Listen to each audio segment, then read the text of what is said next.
Hello, Justine. Little warning. Viewer discretion is advised. If you are a little triggly puffed, there's a part that comes up, I'm sure. The Ermengarde Mansion. It's built for Lord William and Lady Elizabeth Ermengarde of Luxburn, humble ambassadors of peace and beloved by their people. Both were well known for their compassion and generosity, never failing to extend a helping hand to anyone in need. Under their influence and wealth, what was once small, sleepy village grew to a prosperous, bustling town. However, the seasons of joy eventually ended when the good nobles perished at the hands of a great plague. Their riches and legacy were henceforth passed on to their only child, Lady Charlotte Ermengarde. The mansion has stood since its 1620s, a witness to a very long history of joy and pain. After Lady Charlotte committed suicide, the great house was eventually left uninhabited. And that is when it began. Surrounding villagers spoke of seeing and hearing unearthly things, and cries and howls that filled the night, and hearsay of a mysterious woman roaming the hollowed halls aimlessly. People who dared enter its walls were simply never heard from ever again. Even after 400 years, these stories remain much like the house itself. Whispers about the once great house, its legend, its curse, still fall upon the villagers' ears. In spite of this, the current owners are convinced that these stories are nothing more than a hoax. With little regard for the truth, they had Briar Reality Corporation place the property back on sale. Like Pandora's box, the secrets that lie inside await to be discovered by brave souls. No matter what happens, take care not to be consumed by the curse. Good luck.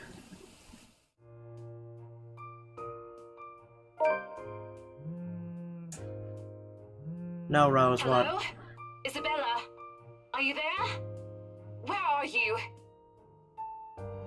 A familiar, jittery voice comes from the other end. Oh, hey Rose!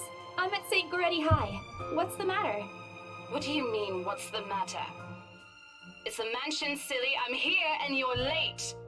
Jeez, we're on shift together. You promised. Oh my god, please don't tell me you forgot. You were planning on leaving me to check this place out on my own, weren't you? You chickened out. Calm down. You know I take my promises seriously. I'd like to believe that. So hurry up and get here. This place is huge. A bit too quiet since no one's lived here since, like, forever, but beautiful nonetheless. Why are you so surprised? This isn't the first time you've been there. I know. I just wish I could live in a place like this. It really takes my breath away. Yeah, well, I wouldn't be so sure about that. Not after the rumors that say it's haunted. Jeez, never mind those rumors. Ghosts aren't real after all. And even if they are, which they are not, they can't do anything. They're nothing but spirits. You don't know that!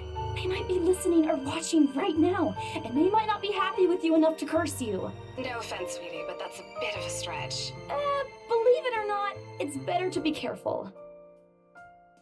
Right. You know, not every property we sell will end up with a dead body stuffed in a sofa. And I think that mansion is where we'll likely find another one. I can feel it. That was one time, Isabella. Loosen up. Wait, just get here ASAP, please. I'm getting bored being here on my own.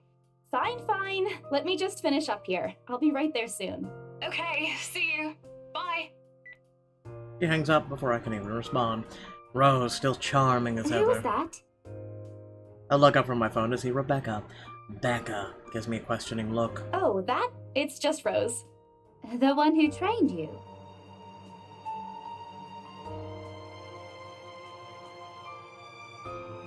Line?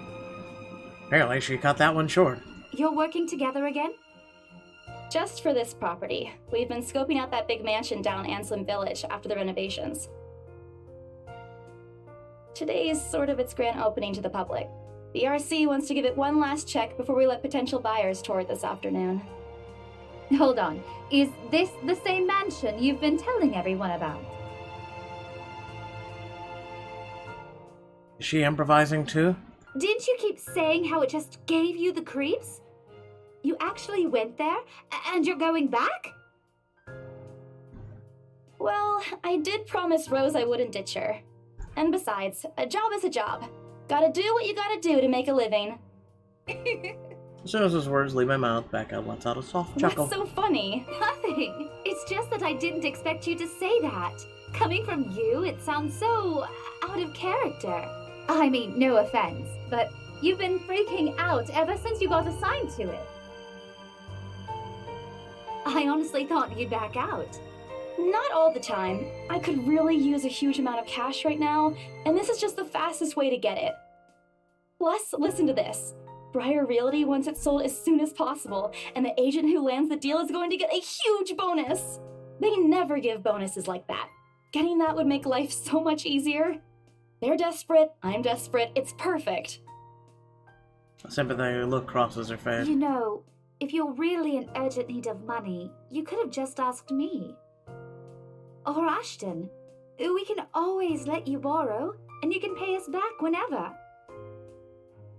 I have to keep myself from groaning out loud. In the years I've known her, I can tell already what to expect once she has that expression. Becca, I've noticed that you've been living off instant noodles these past few weeks. What of it? She crosses her arms and grimaces at the thought. Her voice slightly rises as she begins to scold me. Instantly, I'm reminded why Becca excels at teaching boisterous teenagers. Stop eating junk! They're cheap, but they're not good for you. Listen, lady, okay? It's all we can afford. You'll definitely end up in the hospital if you keep at it.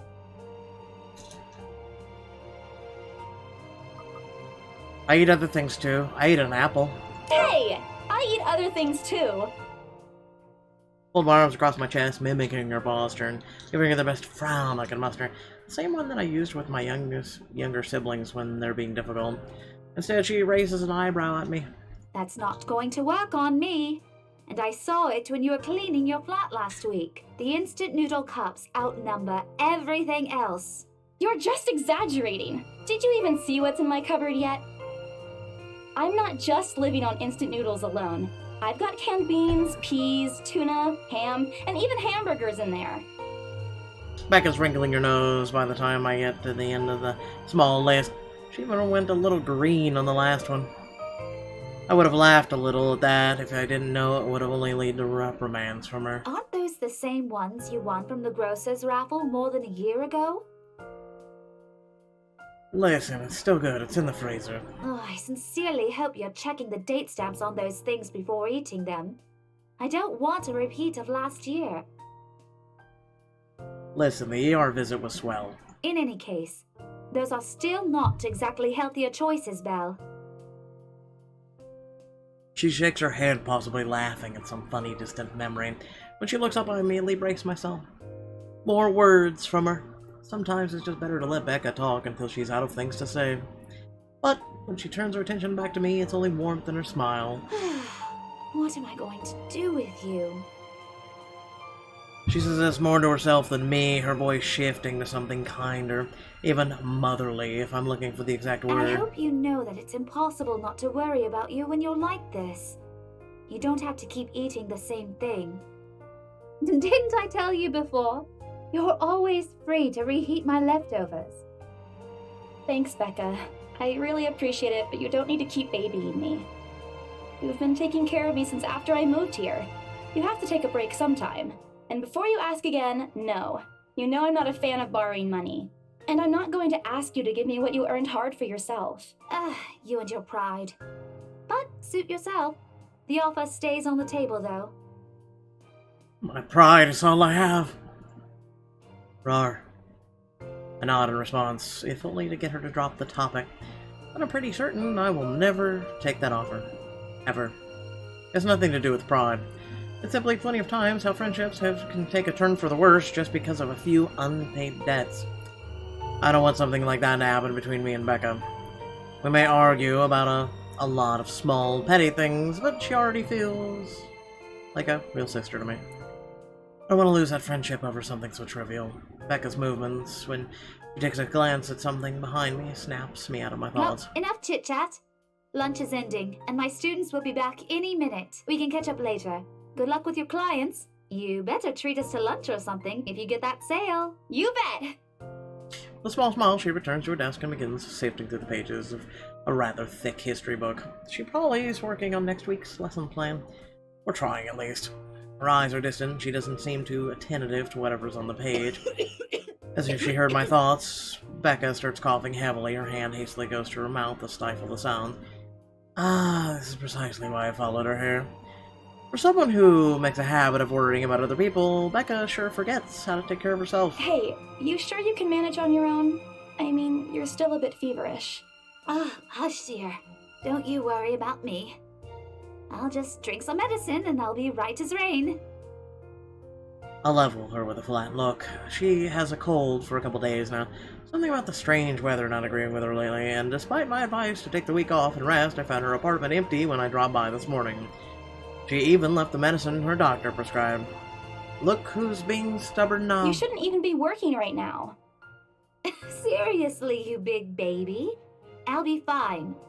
For now, just go to work and stop making that Rose girl wait for you. I'll call you if I still feel bad, and you can come pick me up if it makes you feel any better.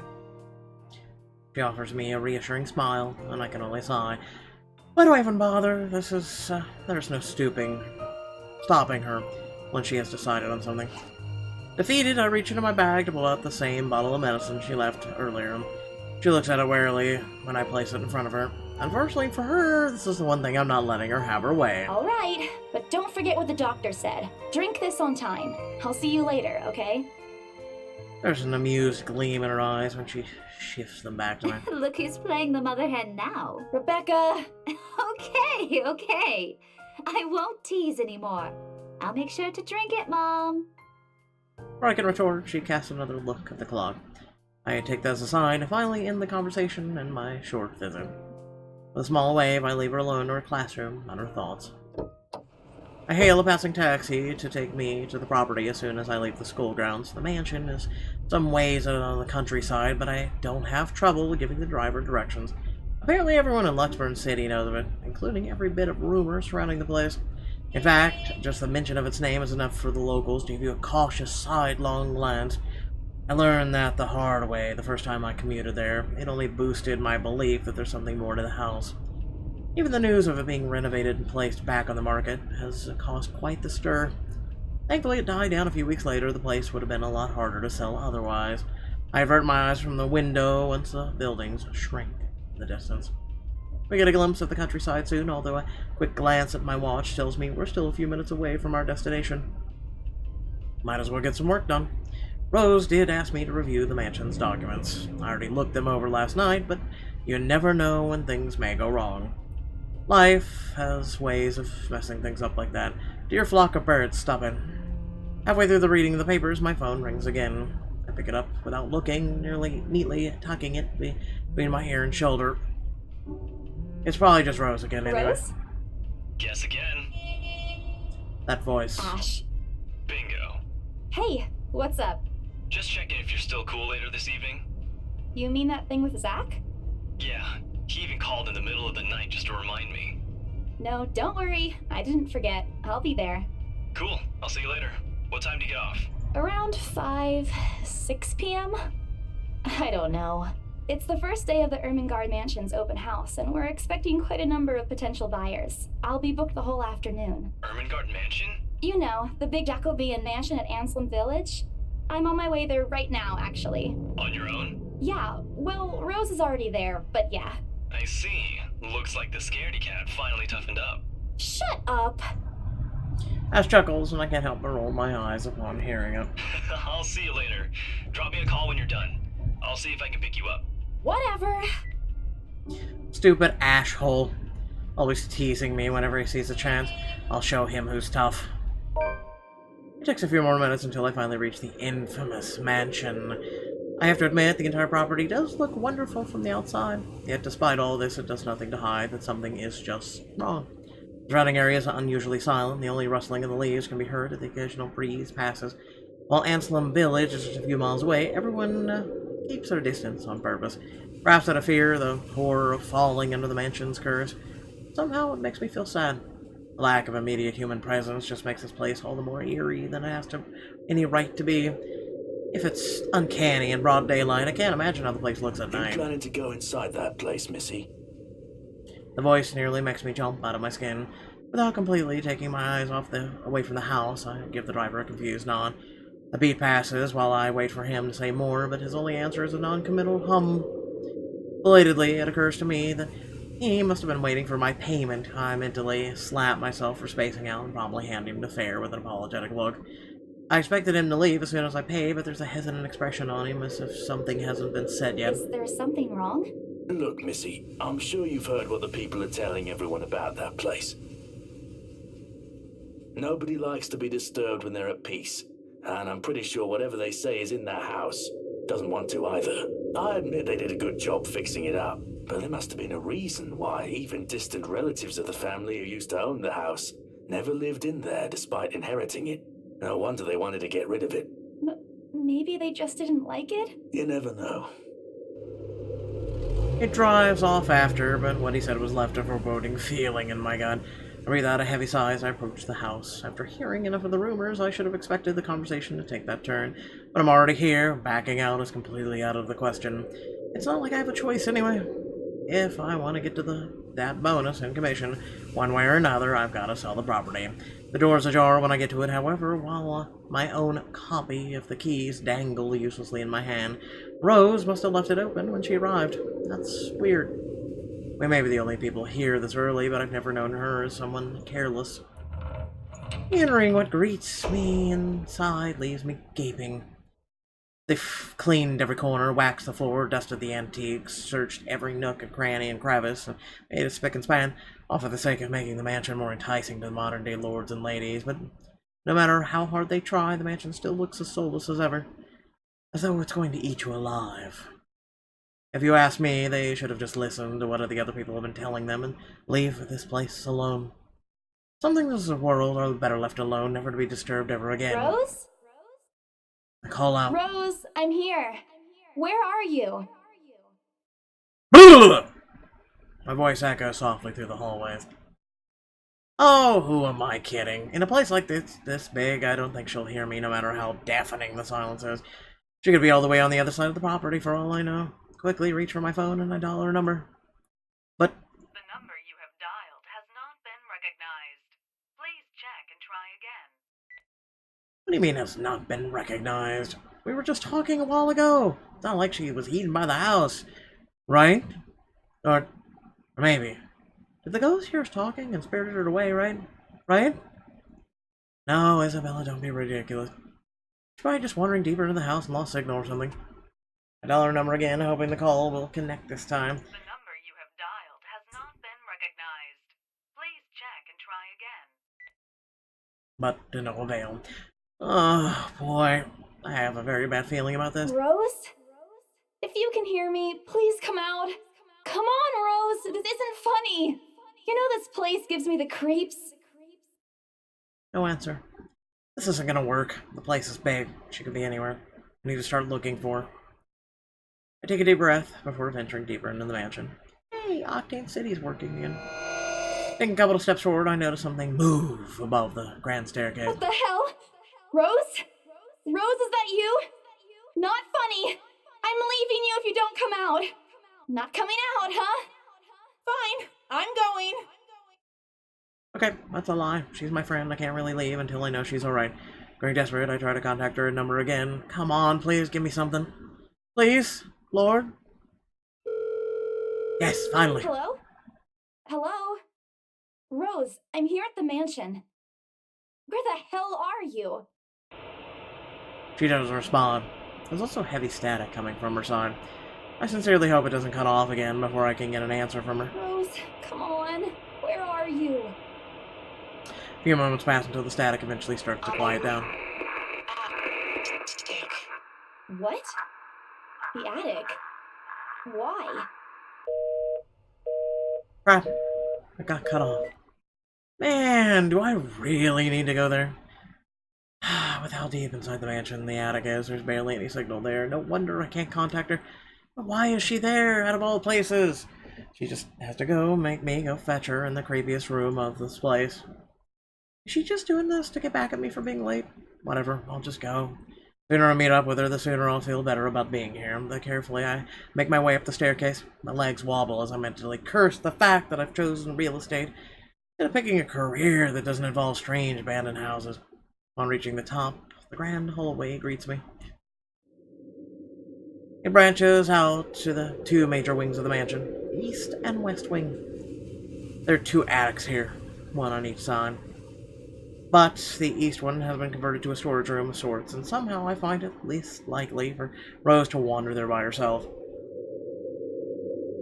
Besides, she never did really like going to stuffy storage rooms, so I head towards the west wing first. There's a simple wooden door at the end of the hall, opens up to a small room. Inside is another set of steps leading to the second attic. Unlike the grand staircase, though, the stairs to the attic are steep and narrow, made of old stone, covered with thick coating of dust that kicks up in the air with every step. Thank God it's still daytime. If it wasn't for the light streaming through the door behind me, I might easily stumble and fall. How old the place is, there's no light fixtures to illuminate the cramped passage up. Why they didn't bother to add one here when they renovated escapes me. Eesh, did it with the rest of the house. Small bedroom welcomes me at the inn. Looks exactly as it did since the last time I've been here, full of dust, worn out, and faded by time. Odd, I thought they cleaned everything. Did the crew miss this room? Cleanliness is the least of my concerns right now. The more pressing matter is Rose. She's not here. Was I dreaming when I talked to her a while ago? Did I miss her? No, it couldn't have been a dream. After all, the creepy ambience of the estate is doing such a remarkable job of making sure I stay alert and awake. And I'm sure she said she's here. Is this a prank? Maybe. That phone call with Rose last message to me before the curse got to her. Oh, shut up, brain. You are not helping. Don't make this scarier than it already is. But if she's not here, then where is she? What the hell was that? That's it. I can't do this anymore. I'm leaving. We must have angered the spirits living here. I knew disturbing the mansion was a bad idea right from the very start. But nobody listened. Be fucking realistic, they said. They think I'm cuckoo because I believe in curses and ghosts and all that. Me and my outlandish backwater country believe. I'm always strive to be a model employee, but no, not this time. I'm turning back for the sake of my sanity. Briar Reality can find another agent who is more fucking realistic to tour people around this haunted house. Before leaving, I take one last look at the gloomy old room. Just to check. Huh? What's this? No, just in case, you know. My worries about Rose's whereabouts must have been caused me to miss it when I first entered the room. But there's something clearly on the floor. It's like A letter? lying on the ground just a couple inches away from my feet. Out of sheer curiosity, I leaned down to pick it up. Strange. I don't recall seeing this the last time I was here. A few days back, me and a few other agents inspected the mansion to prepare for today.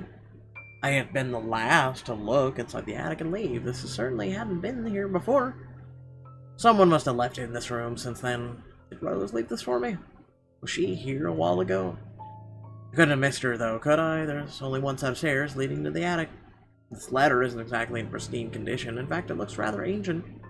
The paper's so thin and rough, I'm worried it'll fall apart if I so much as touch it. But with great care, I open it and read what shakes me to my core. What?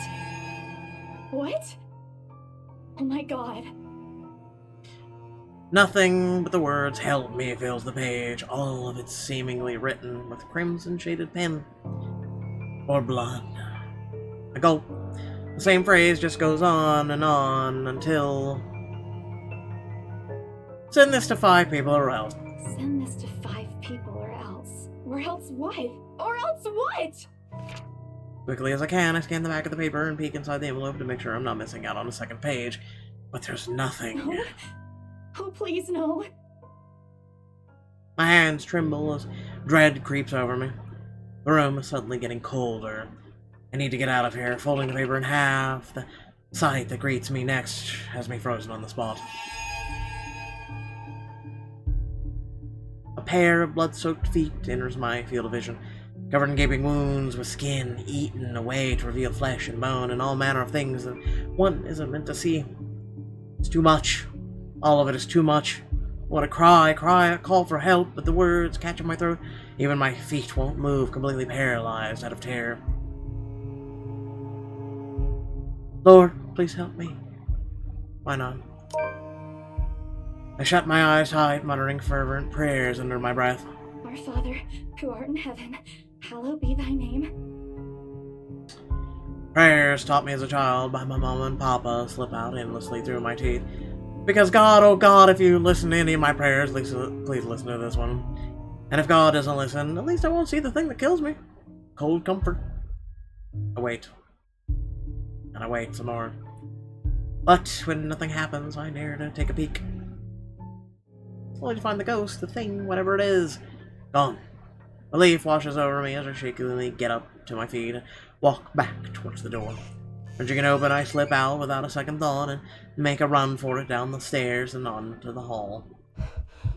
I take a look back to make sure it isn't behind me. Another person might have stopped, dismissed it as a trick of light and overactive imagination, but I am not taking any chances. I am not giving the thing another chance to catch me off guard. I don't think I'll ever feel safe until I get out of here. Whatever this is, every warning bell in my mind is telling me that it's going to jump out at any moment. Get me while I'm in this place. I told them! I freaking told them! Oh man, oh man, oh man! Racing down the stairs, a breathy laugh escapes me, and my shoe slips, and I find myself falling.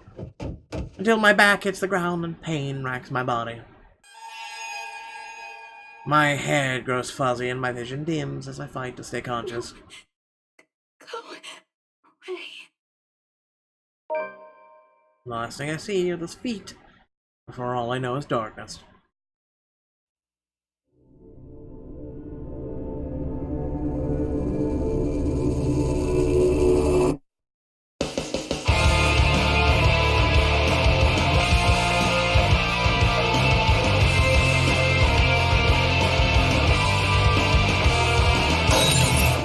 Write off your loss, send letters goodbye. I won't forget you, though your life fades away as I wither in this world filled with regret.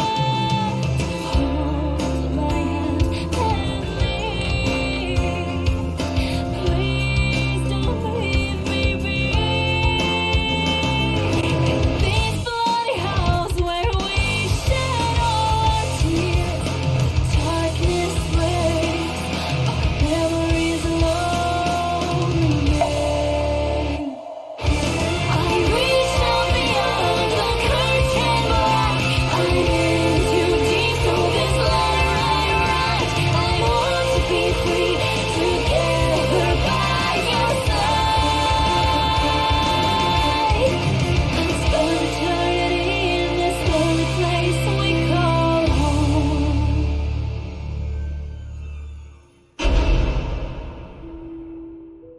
Welcome, little angel. Your favorite thing is here. By Yang Yang Mobile. By the way, it is available on Android and iOS for free. Nice. However, to play other characters will cost you a small fee. Moving on. A buzz breaks the silence. I start to rouse, pulled into consciousness again on my own will. I've never felt this tired before. I just want to sleep, but the insistent buzzing, poking, and prodding isn't letting me. My old mattress may not be the comfiest of places, but that doesn't make me any more eager to wake up. 5 more minutes, Becca. Clawed away at what is nudging persistently at my side. Can't I just get a few extra minutes of sleep today? I promise I'll work hard once I'm up. A hand tightly taps my cheek and something cold is suddenly being pressed at the back of my head. The icy sensation slowly spreads throughout the area, giving me an uncomfortable feeling.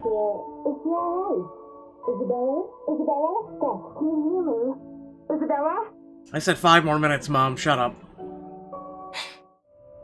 The fog immediately lifts from my mind, and the moment I recognize the voice, my eyes snap open. There, looking at me, is Rose.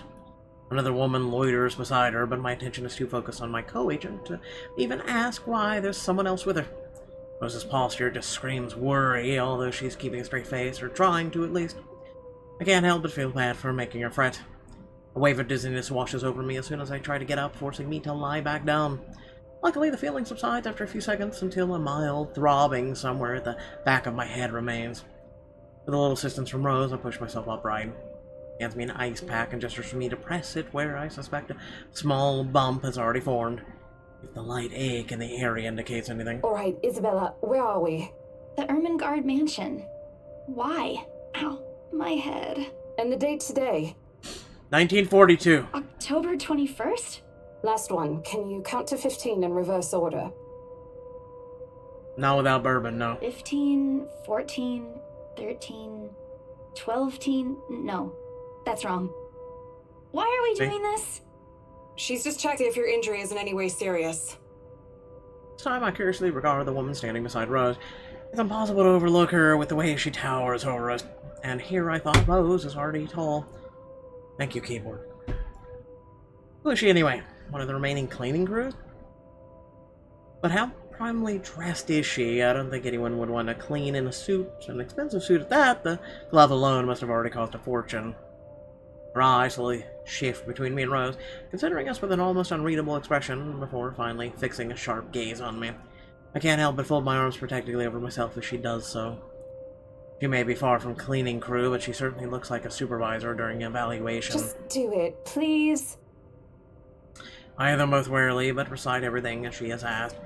Rose releases a breath of relief once I'm done. You scared me for a moment there. I was about to call for an ambulance. Are you alright? Exasperation soon replaces the dull ache.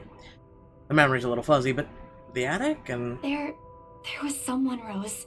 In the attic. Someone? You mean a client? Oh, that's unlikely. It's probably just one of the cleaning crews. The boss sent a few of them back this morning for some last-minute... No, not any of those. I'm not actually sure. Wait, didn't I call you? You said you were in the attic when you answered. That's why I went there in the first... Both Rose and the lady look at me like I've grown another head. Did I say something weird? Rose quickly casts an apologetic smile at the woman before an awkward silence stretches on further. It's her saleswoman smile. The same one she taught me back when I was still her trainee.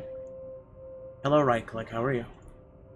I should show this troublesome client, or just to avoid trouble in general, she advised. It's also the same one she gives me when I've done something particularly absurd that may have caused us to lose a potential sale. Her eyes are serious when she turns back to me. She takes both of my shoulders, gently squeezes it, and with as much patience as she can muster... As much as I'd love to have gotten at least a heads up of your arrival, I didn't really get a call from you. You know, signal here is absolutely horrendous. I was in the garden earlier and couldn't even make a single call. Isabella, I'm going to ask again. Are you really alright? What happened? I don't know. It's all a bit blurry. I remember I was looking for you, but you weren't in the attic. And there's... whoever it is. Then I must have tripped on a rug or something on the way down. Oh no. Do you think someone came in while you were out? You left the main door open. We are so going to get into big trouble if something gets stolen, Rose. Perhaps it is a concussion. Are you sure you feel fine? We could still call for an ambulance. I could cover for you. No, I'm fine. I'm okay, Rose. I can work. Wait, hold your horses, Rose. I can't just miss an important sale because of a minor bump in my head. Extremely minor bump. I've had worse when I was a kid. This is nothing. Besides, if I leave, you'll have to shoulder everything in the open house. Alone. And in a mansion this big? Well, so is the part where I lose the bonus BRC promise, and that's completely beside the point. Rose gives me a skeptical look when I return the cold compress to her and push myself up off the floor. I have to use the staircase's railings to steady myself, but otherwise I feel fine. I'm A-okay. The two of them exchange worried glance, and Rose assumes a completely contemplative look. I bite my lower lip in anticipation. If she says no... Alright, you in. Smile threatens to slip out from me. If I see that you aren't feeling well, I'm taking you personally to the nearest clinic to have you checked. Clear? Clear as day, ma'am. Thanks, Rose. You insisted. But remember what I said. First sign of you looking not okay, and we're off. No questions asked. It's just a small bump. Don't worry. You shouldn't downplay these kinds of things. It could be a serious injury for all we know. Suddenly, a small cough sounds against the walls of the foyer, interrupting our banner. The woman is looking expectantly at the two of us, her stare making me shrink back a little on myself. She is really intimidating. Well, she is, but not in a scary negative way, but far from it. Actually, her demeanor simply commands an air of sophistication and respect. In a different world, a younger me would have probably wished to be like her. Her lack of response, she coughs again, lifting a well-trimmed eyebrow at me in question. Words get caught in my throat at the sight of it, and Rose, as usual, is swift to catch my blunders. My sincerest apologies, Miss McCulloch. Marianne McCulloch. She hands Rose her business card. The words interior designer catch my eyes before my partner flips it over. Oh, there's someone interested in the mansion for its 17th century influences, then. I won't hold her against her, though. With the heresies and the remaining uninhabited for years, the mansion's original fittings and furniture have been kept completely intact and restored to pristine condition. I suppose some people find that trip to the past feeling appealing? After all, with what offers this place, maybe we can live here with somewhere with a classic historical charm. Miss McCullough, I'm Rose Cooper, and this is my partner, Isabella Santos. We're just ironing out a few things, but we'll be starting the tour soon enough. In the meantime, we've prepared some refreshments for you in the parlor while you're waiting. If you could please. Thanks. There's no need for it, though. I just stopped by for a quick survey of the place. I thought I should check the estate before I meet with the homeowners. Rose's confusion is impossible to miss when she glances at me, and I return with an equally perplexed look. And again, against my better judgment, I blurt out the first question that comes to mind. I'm sorry. Homeowners? Should have kept my mouth shut. A flash of irritation crosses her face, but instantly disappears under the mask of professional detachment. Yes. Hannah Wright? She hired me to handle the interior design for their new home. This is the Ermengarde Mansion, right? It is, but... She pauses, possibly trying to find the right words to fix the awkward situation without offending someone. Suddenly, Rose nudges me with her elbow. Check with her supervisor. Those few moments has given me enough time to clear my head of the nervousness or confusion clouding it. It is, ma'am, but we weren't aware the mansion has already been sold. What do you mean? I must flinch when she turns her gaze on me. I stand my ground, besides, isn't it like I haven't dealt with awkward situations like this before? I may screw up a few times, but it doesn't mean I haven't learned a thing or two in the 5 years I've worked in the business. The mansion is indeed for sale, ma'am. Today's the open house, in fact. However, we haven't heard anything from the higher-ups that a deal has already been closed for this particular property. If you'd like, my co-agent and me can check with them right now. Nod, seemingly in deep thought after I finished.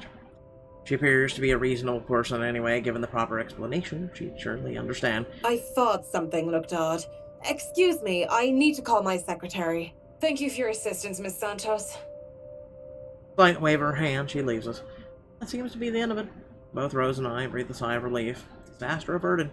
Also, don't miss the thumbs up she gives me doing a good job, and I can't help but feel swell with pride. Still, I've already prepared myself to dial the number to Luxembourg office and check, even if she didn't ask for it. I'll be frustrated for some reason something has already been decided without my or Rose's knowledge. That's a whole new level of unfair. We've been working hard on this. Months later, Miss Polliga returns, looking a little frustrated, but with an apology clear in her face. I feel a little sorry for her having to go through all this trouble. There seems to have been a little misunderstanding with my client. If you'll allow it, I'd like to stay and wait for them here. I was informed they'll be dropping by for the open house today. I figured it'd be a waste to just leave after that long drive. I might as well meet him here.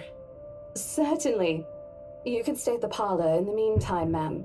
I'm sure it won't be long before our guests arrive. And, Isabella, I left a few documents in my car. You know where I keep those. Can you please get it for me? Rose takes a glance at her wristwatch before tossing me a set of And keys. hurry! We've still got a few minutes to double-check those papers. Okay, got it. Two of them disappear behind the parlor's doors. The departure brings with it a stillness to keep me company, neither welcoming nor comforting. Alone like this, it's impossible not to think of what really happened. I wish the memory isn't as elusive as it normally is. Then again, Rose already said she didn't receive any call from me. Was it just paranoia, temporary lapse after having heard all the tales about this place? Probably. I want to think of it as such. Better to think of it as such, so I can work in peace. Such a small part of my mind begins to differ, and if I'm going to be completely honest with myself, I want nothing more than to leave this place as soon as possible. I don't know what's in this house, and I don't want to know. The keys Rose just handed me dig into my palm. Its jagged edges create shallow ridges on my skin from how hard I'm clutching it. Reminder of what I still need to do and why I've taken this job in the first place. Hugging my blazer closer to my body, I exit the house to get what Rose has asked of me. Just a few more hours, Isabella. Sell the house, get the money. A flock of people have already gathered in the mansion's front yard by the time we officially open the doors. I'm not sure whether I should feel baffled or underdressed, standing in their presence. Men and women of wealth and status, all dressed to the nines in fancy suits and lovely dresses of varying colors, compose the medium-sized crowd. Their necks, arms, and fingers are adorned with silver and gold, glinting in the afternoon sun. Some even have ridiculously fancy feathered hats on their heads. I really hope there aren't any magpies living nearby, like in the stories. Those birds will have a field day in this. Their murmurings among themselves, looking at the estate's facade appraisingly. Some arguing with whose mansion has the superior architecture. But some of it stops as Rose calls for their attention. They don't look too pleased at being ordered around, but what can they do about it? Ladies and gentlemen, I'm Rose Cooper, and this is my partner, Isabella Santos. We'll be taking a tour of the mansion in 2 groups. Please make sure you filled up our sign-in forms before joining a specific group. Those who want to look around the first floor, please follow my partner. I'll be guiding the ones who wish to see the ground floor. Hearing this, a few wander to me, but the mostly old ladies who seem daunted at the idea of climbing all those stairs. Miss Culloch also joins our group, but what really catches my eye is the elegantly dressed pair she approaches. It's so nice to finally meet you! When Chief Inspector Lee mentioned that a famous interior designer is in town, I knew I had to get you. Your confidence in my skills is very flattering, ma'am. I'm sure you won't disappoint, Marianne. Oh, you know each other? Not at all, ma'am. You mentioned something about a Marianne on our way here, darling? Oh, yes, I think I did. Ah, must be clients she was talking about. I might have seen their faces somewhere, some magazine or the television, I can't quite remember, but then again, most of our guests have likely ended up in the news one way or another. I wouldn't be surprised if these two already have. For people who are popular, though, they aren't dressed as loudly as the others. In their simplicity, the couple stands out. The woman, in particular, is stunning enough to turn the heads of most people in the group, especially the men with wandering eyes. The guy standing beside her doesn't seem to mind, though. And if I'm going to be a bit bolder with my assumptions, I'd say he's basking in the attention. Both of them, in fact. I think they are brother and sister if it wasn't for their public display of affection. The matching rings on their fingers just cement the fact that they are indeed a couple. Whatever. Couple or not, what's important is we get the deal closed before the current owners can even think of canceling the listing. I just hope one of the people in my or Rose's group is brave and generous enough to buy this mansion. And so, with papers in hand, I lead the way. When they aren't whispering amongst themselves or oohing and ahhing over one thing or another, they ask questions. Or how the restoration process went, the history of the place. I answer them all. And more than happy to talk about the art pieces and architecture mostly. However, I'm careful not to mention anything about the urban legend. Not a good material for sales talk, even if the entire population of Luxburn knows about it. Some of the furnishings here are actually the 17th century originals, all of which have undergone a painstaking restoration process just to return its original beauty. Even the glass thing, colorful ones. Oh, I don't know, but you get the idea, I hope. Glass thing. Especially that one, ma'am. It is said to be a gift commissioned by the fiancé of Lady Charlotte Ermengarde. The mansion's current owners have specifically requested that the restoration crew take great care in handling it. It's a priceless work of art and the most distinctive feature of the mansion.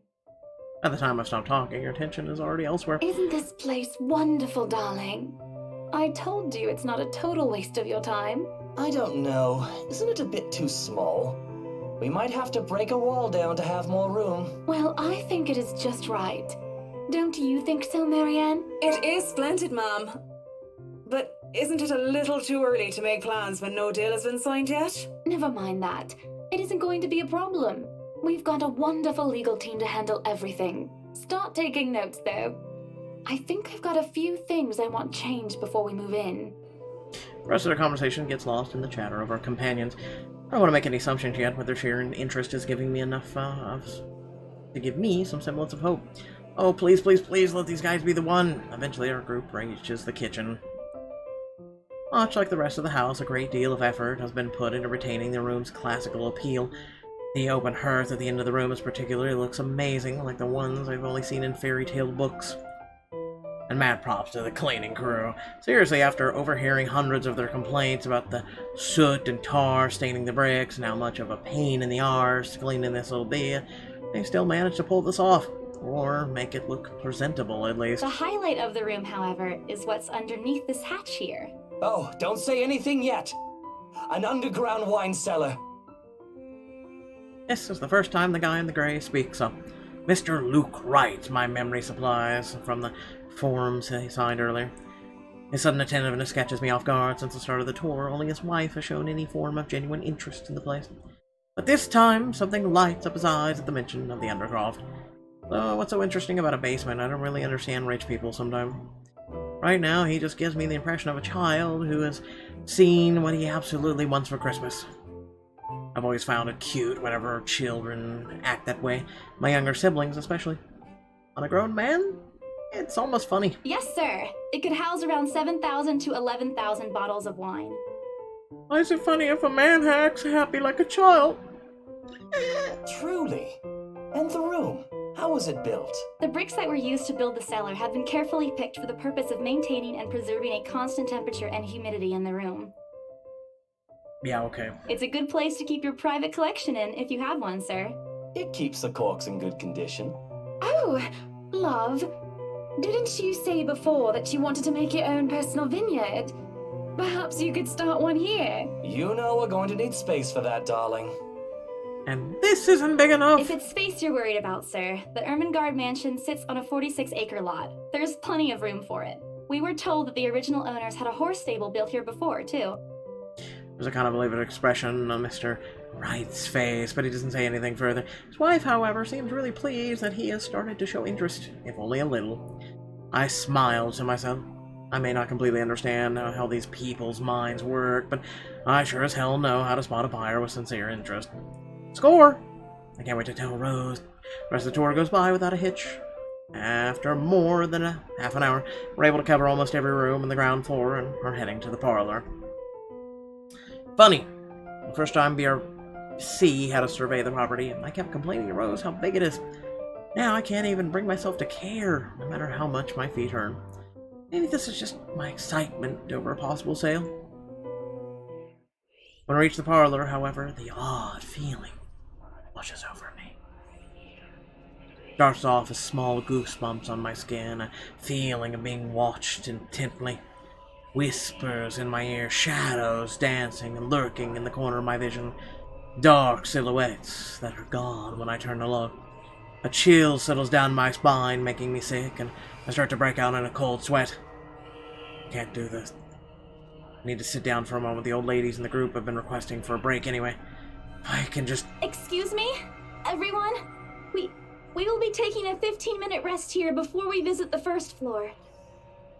In the meantime, please help yourselves to the refreshments and snacks we've prepared. If anyone has any questions, feel free to approach me. I'd be happy to help you. I'll let them sit for a while. I retreat to a quieter corner to recover. Not what you think.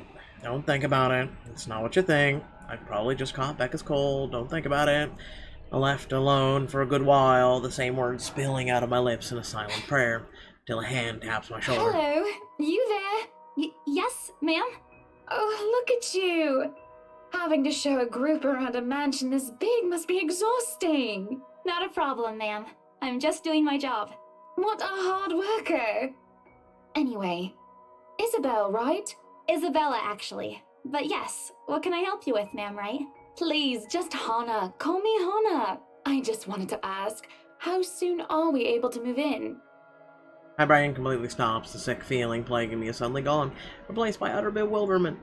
Is this a joke? She looks at me expectantly as I struggle to come up with an answer. Ma'am, you see... Use your words. But we haven't even negotiated a price yet, ma'am. We haven't even finished touring the rest of the mansion. A sale would be great and all, but... She stops me from speaking any further and puts a hand on my shoulder. For a moment, her tight smile. She looks as though she's tasted a particularly sour lemon. Oh, please, sweetie, don't insult me. Money is not a problem. And, just between you and me, this place is better off with us than with some old lady who'll probably just fill it up with cats.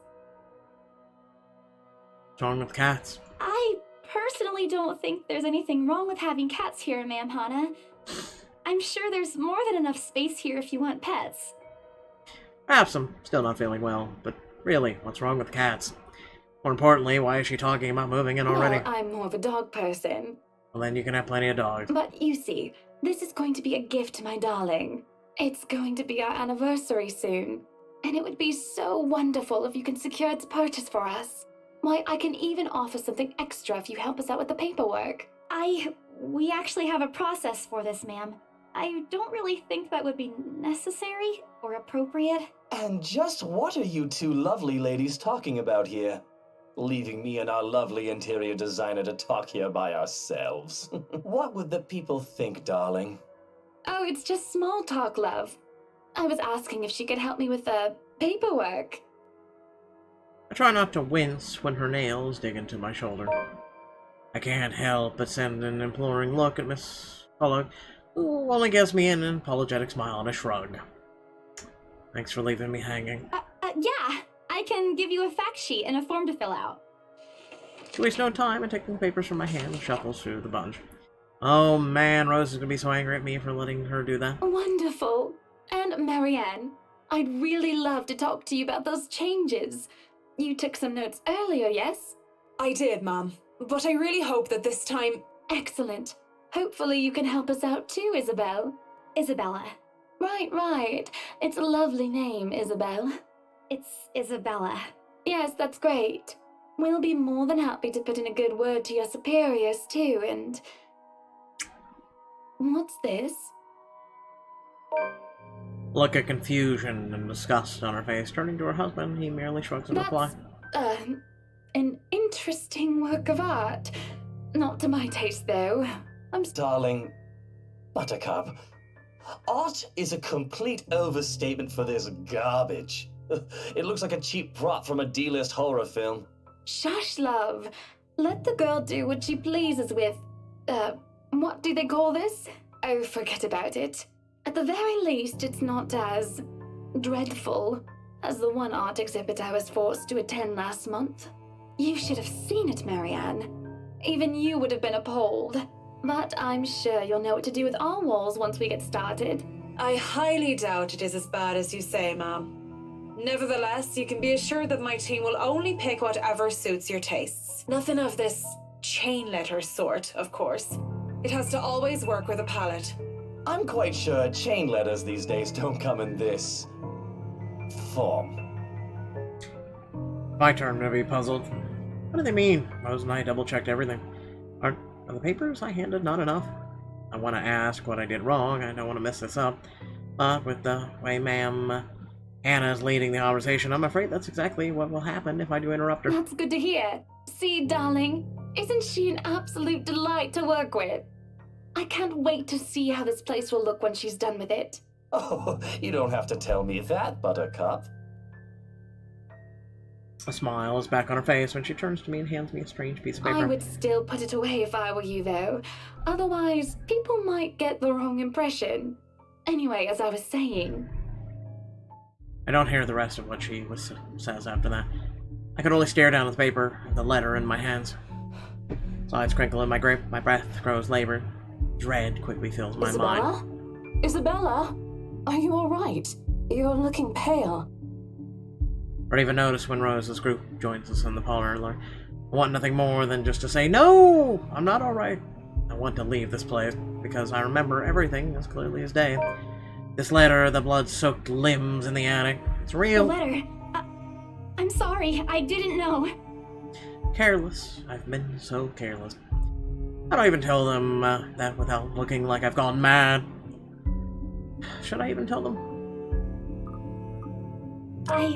Rose, The words are stuck in my throat. I want to tell her, I really do. But is she gonna believe me? She already dismissed me earlier. It's a concussion, she said. It's not. There really is something in this house, in the attic, in the letter. It's going to go after us all. Please believe me. Is Isabel alright? Ma'am Hannah's voice breaks through the haze, beginning to cloud my mind. Rose was looking down on me, worry etched on her features. I didn't even notice why when she removed the wrinkled paper from my hands and pushed me down to sit on a nearby chair. From the edge of my vision, I can also make out Miss Culloch asking a passing food server for a glass of water. Through it all, Miss Wright stands at the sidelines. Although curious, he appears more inclined to watch the scene than help. They are all as likely to believe me as Rose does. To everyone, whatever's in the house is just a hoax, a cautionary tale for children. Isabella, do you need me to call that ambulance? Call a priest. She offers me a drink, but I push it away. I need to get out of here before I can cause an even bigger commotion, clear my head, take a breath of fresh air, anything to get my mind off things. No one is going to believe me anyway. No. I'm just feeling a bit out of it. Excuse me. I'll be back. I just need to catch my breath. Bowing my head, I mutter a quick apology and gather my stuff to make a quick exit. It doesn't matter if this place is haunted or not. Cause trouble, and Rose can be quite unforgiving of behavior like this. I'm almost at the door when she catches up to me. Isabella, wait! Apprehension must have been quite the obvious on my face, because her expression instantly shifts to something gentler, eyes softer, fond smile spreading on her lips. Hey, I'm not angry. I know. I'm sorry I ruined this for you. Come on, you didn't ruin anything. It's not like we haven't ran into any problems before. If we don't get a deal today, we can always try on a different day. And look. She hesitates, completely trailing off before shifting her gaze down to her hands, a small gesture to stall. Her fingers are fiddling with a piece of folded paper. It's a stupid letter again. My hands stiffen when she gives it back, but I take it nevertheless, more an automatic response than a desire to have it back. I'll throw it away if I can. But I have this nagging feeling that one way or another it'll find its way back to me regardless of what I do about it. Rose, this is... You have to let them know about... I know you want us to get this sale so badly. And we've made a lot of plans on how to go about this. I mean, who wouldn't? This is the first time I've been assigned to a property like this. I've sold plenty of houses before, but nothing like what we have here. It's a beautiful house. I'd love to get one of my own if I ever win the lottery. But I think... Look, here's the thing, Isabella. If we are going to do this, work on something, I don't know, this big, I need you in top shape. And the way you are now... My mind stops. Wait, no, I can still work. I just need to get myself together. That's what you said earlier. I let it go because I thought, hey, it's your own body and you should know more than anyone how you feel. But after this, I really think you should take a break. You're kicking me out? No, I'm not. Look, all I'm asking is for you to take a seat somewhere I can see you, and let me handle this for now. You're clearly not yourself, and I honestly could use some time not worrying when you'll fall over or not. The day's not even over, and I'm already feeling the stress. Please, humor me just this once. Clasped her hand together in front of her, eyes pleading for understanding. And I do understand, to some extent.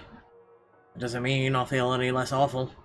Whether at myself, at the unlucky turn the situation has taken, or for her, I don't really know. I promise I'll give you a full report of what happens after.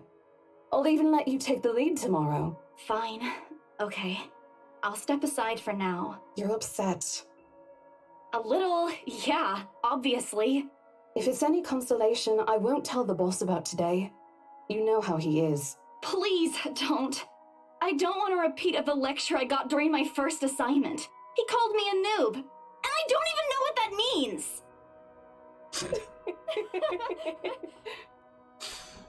What's a new? With the memory, we both burst into helpless giggles, earning us some strange looks from the guests milling about the door. Talking and laughing like this, it's easier to forget any mishaps that happen. Little things you learn to appreciate, I guess. So, are we good? I'm still not okay with it, but Rose has a point. It's better for me to step out of this one for now. I won't be able to help you anyways if I keep getting distracted like this. Maybe I'll just take a walk outside or something while I wait for you to wrap things up. Please, just stay put. I insist. I'm not an invalid, Rose.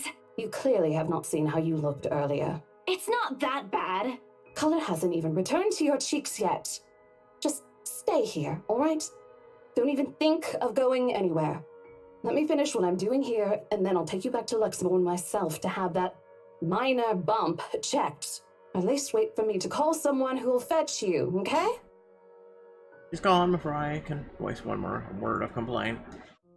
Left with nothing else to do, I find myself drifting back to the foyer. A few visitors linger in the area, some merely enjoying the afternoon sunlight streaming through the stained glass window. Others can be seen admiring the priceless antiques decorating the room. One group of elderlies gathered some ways across from me is occupied in a friendly banter at which one would cost more to buy. A little argument here, and occasional laughter and teasing there. I smile to myself. The conversation reminds me of what I've been missing these past few months. Rose is probably right. I do need a break. After this afternoon's hangout will help. Speaking of, I should call Ash. It's a few hours early from what I've told him, but he did ask to call once I'm done. But I don't have a ride back he offered, so I might as well take it. Or bribe him into giving me one. Not that he'll accept the latter, personal convictions and all. Honestly, if there's something I find admirable in him, despite his tendency to annoy the hell out of me, it's that. Whatever way works. A free ride is a free ride. There's Rose has offered too, but despite what she says, I know she'll be busy for the rest of the afternoon, especially without me assisting. Bothering her for favors, small as this, is the last thing I want to do right now. A couple of minutes and a few prayers asking for a decent signal later, the call finally connects, and... Shit! I'm Ash from Deluxe City. Baggers, watch out, can't beat me. Looking for trouble? Better not lie. I'm a cool dude, pretty fly for an Asian guy. Sup, I'm Ash from Deluxe City. Baggers, watch out, can't beat me. Looking for trouble? Better not lie. I'm a cool dude, pretty fly for an Asian guy. Sup, I'm Ash from Deluxe City. How loud is this thing even? Watch out, can't beat me. Sharp ringing fills the entire hall, disrupting the pleasant quiet that has settled. Soon enough, heads begin to turn in search of the source, mine included.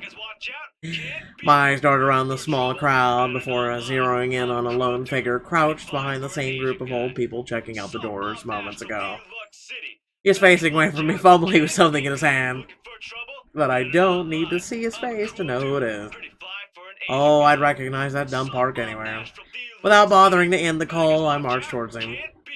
After what happened today, I'm not really in the mood to deal with this. Of all the times to... Ashton Frey!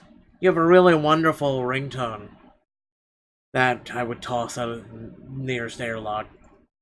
What happens next is something I surely regret later for not having recorded. He jumps, letting out an undignified yell, followed by his phone slipping out from its grip. Bounces from one hand to the other in his poor attempt to catch it, before ultimately falling flat on the floor with a resounding clack. I kind of feel sorry for the phone. And the floor. But it's not every day that you can catch someone like Ash off guard and get a reaction. Damn his stupid detective senses. Take every ounce of victory I can get, no matter how small. Ha! An awkward silence. Pause. Silence passes between us. A blink. A cough. He makes a face. And then, in a too quick motion, he ducks and retrieves his abused gadget while a grin threatens to break out from my lips. He doesn't meet my eyes when he straightens, but a flush has crept up his neck and cheeks. In another universe where we haven't known each other for 5 years and suffering through his teasing isn't a day-to-day occurrence, chances are I'd find that adorable. Endearing, even. Unfortunately, this isn't the kind of world. The way things are, I'm already content to see him out of his obnoxiously calm and collected disposition. Hello to you too, scaredy cat. I could stand to be greeted like a normal person, you know. What? And miss that look on your face? No way! Oh man, I should have taken a picture. I am so honored you find this funny. Is that how you treat your guests? I think I need to talk to your supervisor. Talk to yourself. You aren't even a guest here. What are you doing here in the first place? For a moment, he looks like a cat that swallowed the canary. Suddenly, checking every nook and cranny in his phone for any damages or scratches seems to be a more interesting activity than explaining himself. Ash, I could be looking to buy a house. a mansion? Yeah, why not? Did you see the view outside? It doesn't look haunted to me at all. He's messing with me. Ashton, I am not in the mood. What are you doing here? He chances a glimpse at some point behind me. The parlor? Curious if I was gaze, but before I can figure out what he was caught his attention, he places a hand on my shoulder and turns me back to face I him. just finished working on something, so I dropped by. I still don't see how his work has anything to do with why he's here. At my confused look, he drops the hand resting on my arm, like he has touched something particularly hot, and casually rubs the back of his neck. And I said I'll see if I can pick you up. Turns out I can. Free time and all. So here I am. Figured you'd still be busy, and so I roamed around for a while. Oh, you should have mentioned that sooner. I was about to throw you out. Throw me? Hey, I was given a pamphlet. I think that makes me a legitimate client. We have mandatory sign-in sheets for clients, Ash. I didn't see your name on it. And you can't just roam around because it says open house. Normal people actually follow an etiquette here. That's false. Right, okay. I think I'll just go ahead and... No, wait. I wasn't really going to throw you out. Rose said... Never mind. I was just about to leave anyway. Wait, what? Now? Something must have shown in my face because he pauses and gives me a long, hard stare. Sometimes I forget how easily reading people is for Ash, given how he often looks as if everything around him is a chore. I avoid his eyes, hoping he'll drop the subject and won't ask any more questions. The last thing I want is to tell him what happened, especially the part about the letter. In fact, he's the last person on Earth I ever think about telling it to, if I can help it. Sure, he's a dependable guy. God knows how many times he's helped me, even without me asking for it. But stuff like ghosts and the supernatural? He'll never believe those, even if he hears it from a friend. Except, maybe if it's Becca. On a good day, the most harmless thing he'll do is give you an explanation why those things have no chance of ever being real. At worst, he's insufferable. He'll poke fun at you every single chance he'll get. Ash Hole. What did I ever do to him? He never does that to Becca or Zach. I can already imagine how things will go down the moment I spill a word of what I saw. Nope, over my dead body. The word catches his attention. I shove the letter deep into my What's bag. wrong? Nothing. Let's just go. Doesn't look like a nothing to me. We still have Zach's movie tonight, remember? It's still early. And didn't you say your shift will end around 5 or 6? What about... Hey, Isabella, wait up! A rush of air greets me as soon as the main door opens. Not the usual autumn draft, but it's still a welcome change from the stifling atmosphere inside the mansion.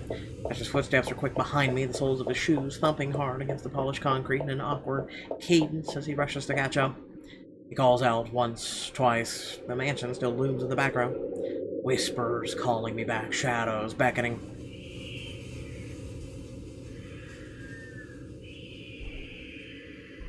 I don't look back. We spend the ride back to Luckburn City in a relatively quiet manner, with only the radio's disjointed hum in the background to fill the silence.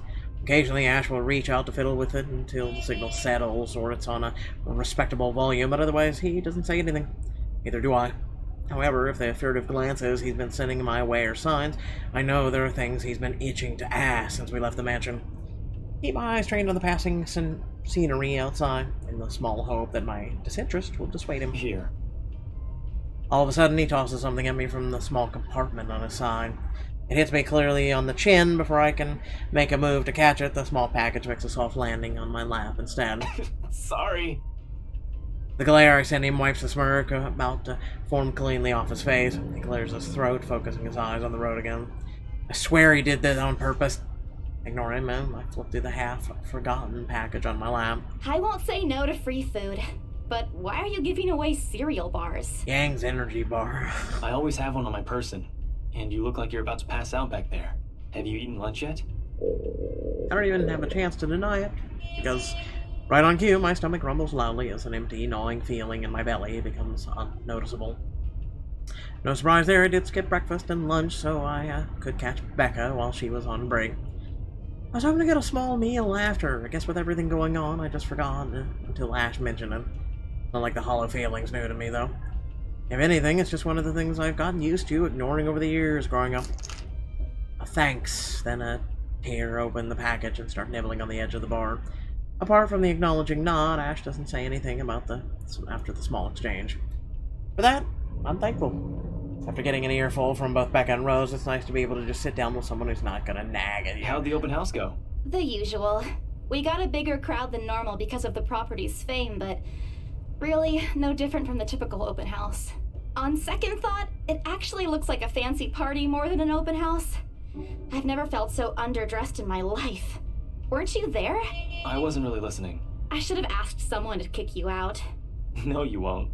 And what makes you so sure? One, ever since you got assigned to this property, you've been freaking out about it. Rebecca's words, not mine. She's been complaining to me about how you talked your ears off, by the way. Two, despite your initial qualms about the place, you still took the job. Which brings us to three.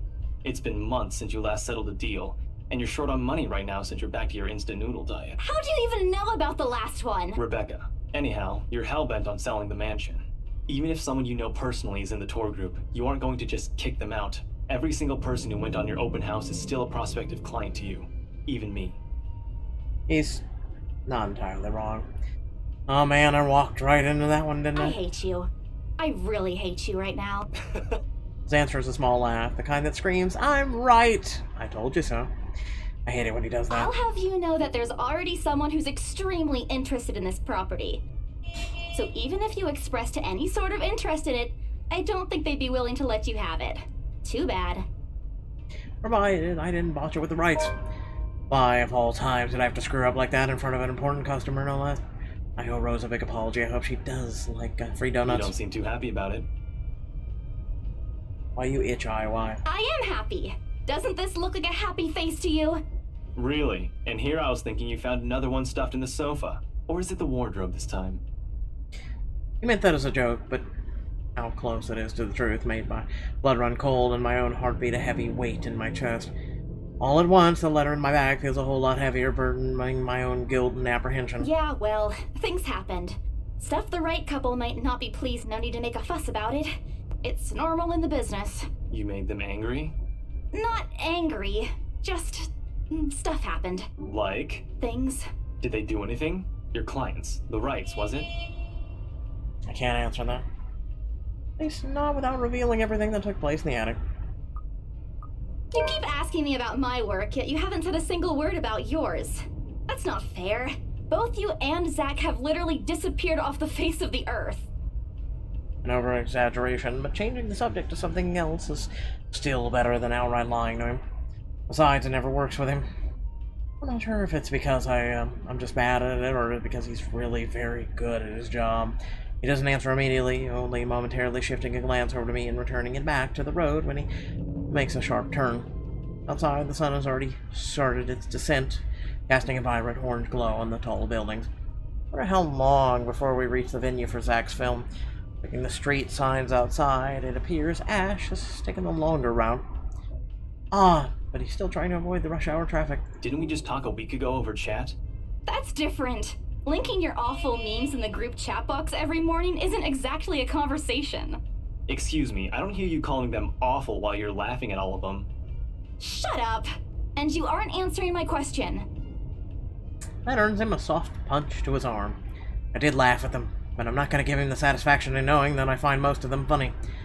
It'll only make his head bigger. Stupid Ash. All right. Lay off on the abuse. Remember that case I mentioned before? We've been trying to pin the bastard down, but it required more work than we anticipated. The guy's slippery like that. We got some good lead months ago. Recounts what he's been doing in the time we haven't seen each other. His usual work, the occasional small investigation, big case he's been stuck working on, the stuff he couldn't mention in the brief time we caught each other online. Although most of the time it's trimmed down version, the only things you can tell, he always has been careful about that. Even in the way he spins his answers to my questions, just enough to satisfy my curiosity, but not enough to paint the whole picture. At one point, his voice takes on a strained tone when he mentions something about the big case, and I don't dwell too much on it. That's normal, right? I mean, who wouldn't be frustrated if you couldn't bring someone to justice because they kept slipping out of your fingers? If I were in his shoes, I'd definitely lose my mind. Stories never cease to be entertaining, regardless. If things weren't the way they were back at home, maybe I would have considered taking the same job as him. Well, no, not really. Mama would have never allowed. But the idea is still there, along with the countless others I've let go. Time passes quickly between us in this manner, and before I know it, we're already at the movie house. A small crowd has already formed in front of the theater when we arrive.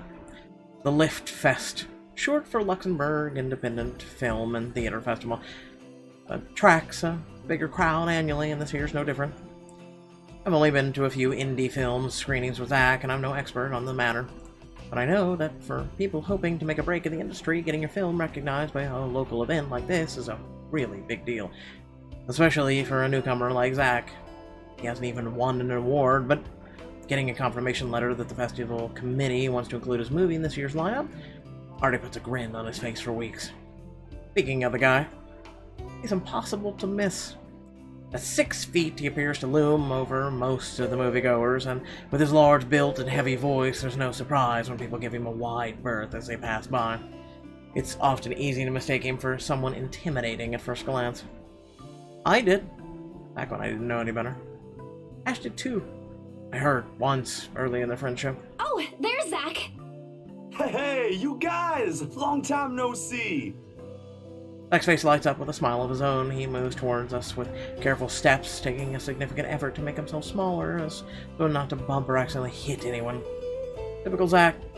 As he nears, Ash casually raises his hand in greeting and... Sup, Z-Man? My main man! What's crack-a-lackin', my homie? Okay. The awkwardness that descends within the immediate vicinity of our small group is palpable enough. Somewhere to our left, a girl giggles, and only then do I become aware of my mouth hanging open. I'm almost amazed how Ash can say that out loud with a straight face. Almost. Considering his track record, I should be used to it by now. Zach seems to be. Don't stop trying to act black, Ashton. And you're the only one who calls me Z-Man. There's fondness underneath his exasperated tone. If this were any other person, he'd likely be offended. The years of friendship and familiarity have made those words harmless to the other's ears. Or at least enough for both to take it in stride. It's been a while, Zach. I hope you didn't get into trouble again. Not much to get into trouble lately without you, I'm afraid. I'll let you know if something comes up, though. Nah, I ended up with chicken down stuck on me last time I agreed. I'd really love at least this year to pass without some sort of accident happening again. Hey, I take offense to that. It wasn't that bad. You really have no idea. The beat passes, and then Zach laughs. Hey, I'm kidding! You know you can always count on me. It's a story only the two of them are privy to. Every now and then, Ash will enlist Zach's help on something. Beck and I never really found out what the real deal is with these adventures, as Ash calls it, and both aren't willing to tell due to some unspoken agreement. He insists that if it's Ash, it's likely not something illegal or life-threatening.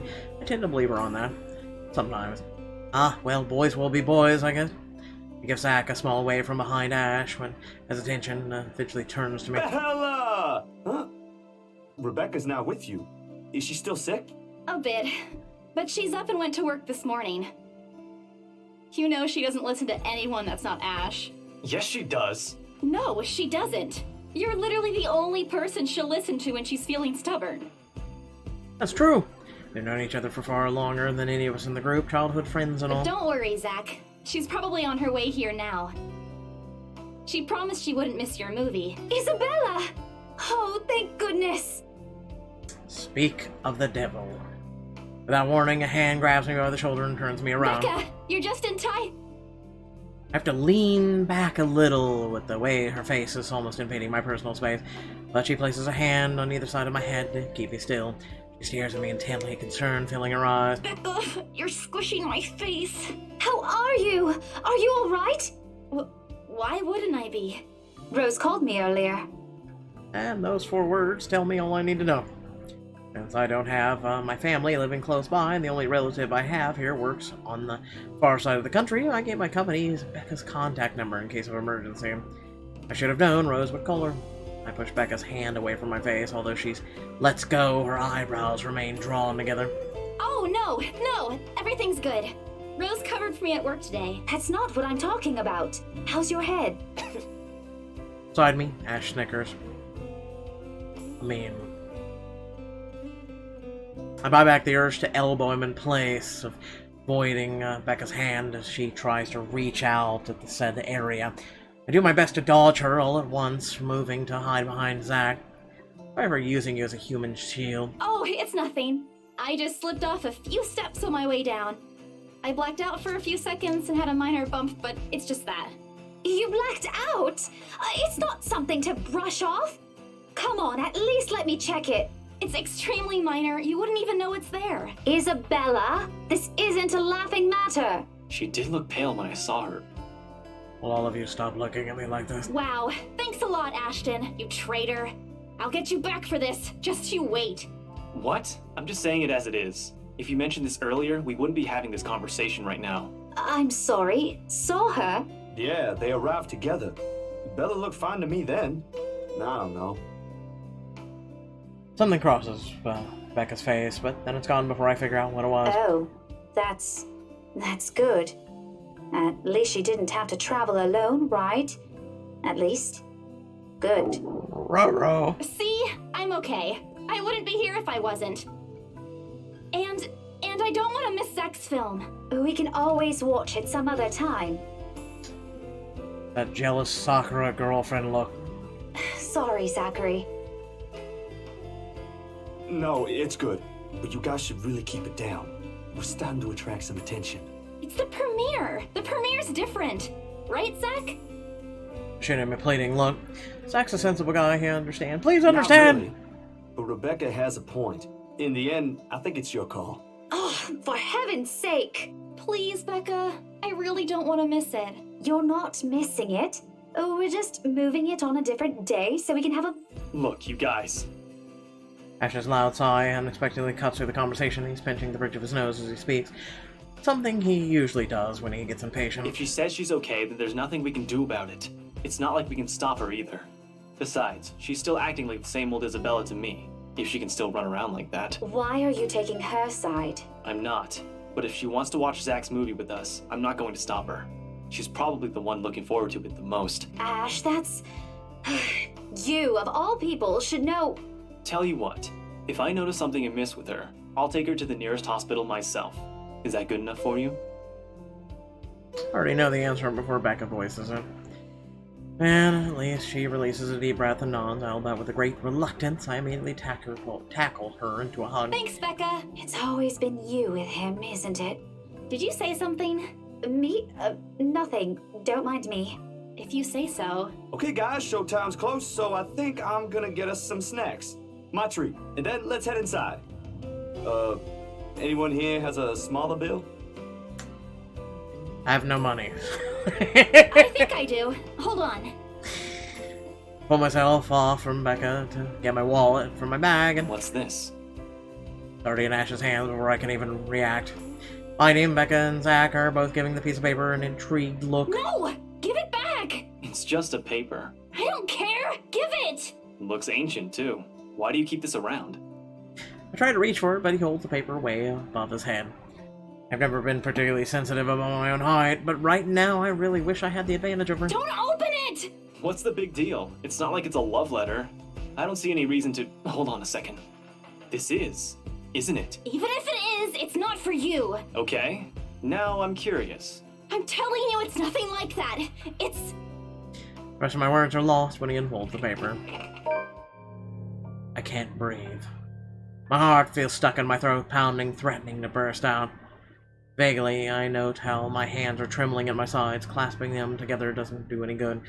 They are still shaking, but I hang on to them regardless.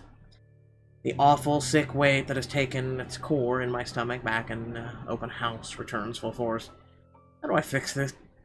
How do I fix this? How do I fix this? Quickly, kill them all and burn the letter.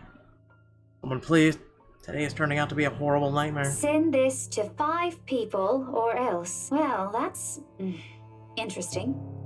Guys, I think we should listen to Bella first. Aren't you a few days early for Halloween? I'm in a week, but what do you want?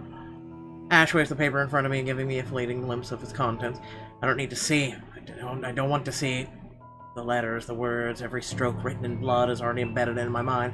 Maybe I should have just thrown it away when I had the chance. That way. It's not a prank. It makes all of them stop. Even I am surprised how steady my voice is. What did you say? This isn't a prank! I saw something! Hold on. Are we still talking about this paper? Or is it about the urban legend again? Both. I know it sounds ridiculous. You're saying this is a primitive version of a chain letter, and now that we've seen it, we're now cursed. You've got to be kidding me. See? This is why I didn't want to tell you guys. Isabella, aren't you taking this a bit too far? It's not a joke! Will you guys listen to me first? I saw something in the house earlier. It stood right in front of me. If I hadn't gotten away, that thing might have... Right. And in broad daylight, Isabella. Even someone gullible would find the logic in that screwed up. There's also no way in hell that this supernatural shit is true. But it's real! What do you think I saw? A hallucination? A delusion? Didn't you say you fell down some stairs? So maybe Rebecca's right. It happened after, when I was trying to get away. I almost got stuck in the same room with that thing. We're all in danger. I thought you were my friends. Why don't you believe me? We are, and you know that. But this thing and that thing has got nothing to do with the other. When Rose called earlier, I thought she's just exaggerating. But based on what I'm seeing right now, maybe it's better if we really postpone this for now. Don't bother. Without another word, I snatched the letter out of Ash's hand, stuffed it back in my bag with more force than necessary. I'm tired. I got cursed, saw a ghost, probably lost a sale, got kicked out of the open house I'm supposed to be hosting. My own friends won't believe me, and all of them think I'm crazy. To top it all off, there's a dull ache at the back of my head, begging for a little attention I can't afford to give right now. Honestly, there's only so much a person can take within a single day, and I just want to go home, curl up in my bed, and never think about today. But before I can take a single step away from the group... Guys! Zach rarely ever raises his voice, and even when there's a point, he wants to drive home. And hearing him take on that tone completely throws me off. Even Ash and Becca. Whatever harsh words yet to come out of the argument immediately die on our tongues. Why don't we all calm down first? I'm sure Isabella has her reasons too. No need to be hard on her. And hey, ain't this supposed to be a happy get-together? We haven't seen each other for months. I'd really love to know what y'all have been up to. I only ever get to talk to Bella over chat. Please. He has a point. Ash, for all his attempts to look cool and distant, has also been looking forward to this. He even took the time to call this morning for a reminder. And he never does that. Becca too. I'm pretty sure that's another reason why she's got out of bed today. Yet despite Zach's attempts to lighten things up, or Ash's and Becca's acquiescing gestures, the tightness in my chest remains. I should have just kept it to myself, or at least went with the idea that it's a prank. If I did, things might not have turned out the way they did. No sour mood, no bad vibes. Careless, so careless. Maybe leaving is the better decision for all of us.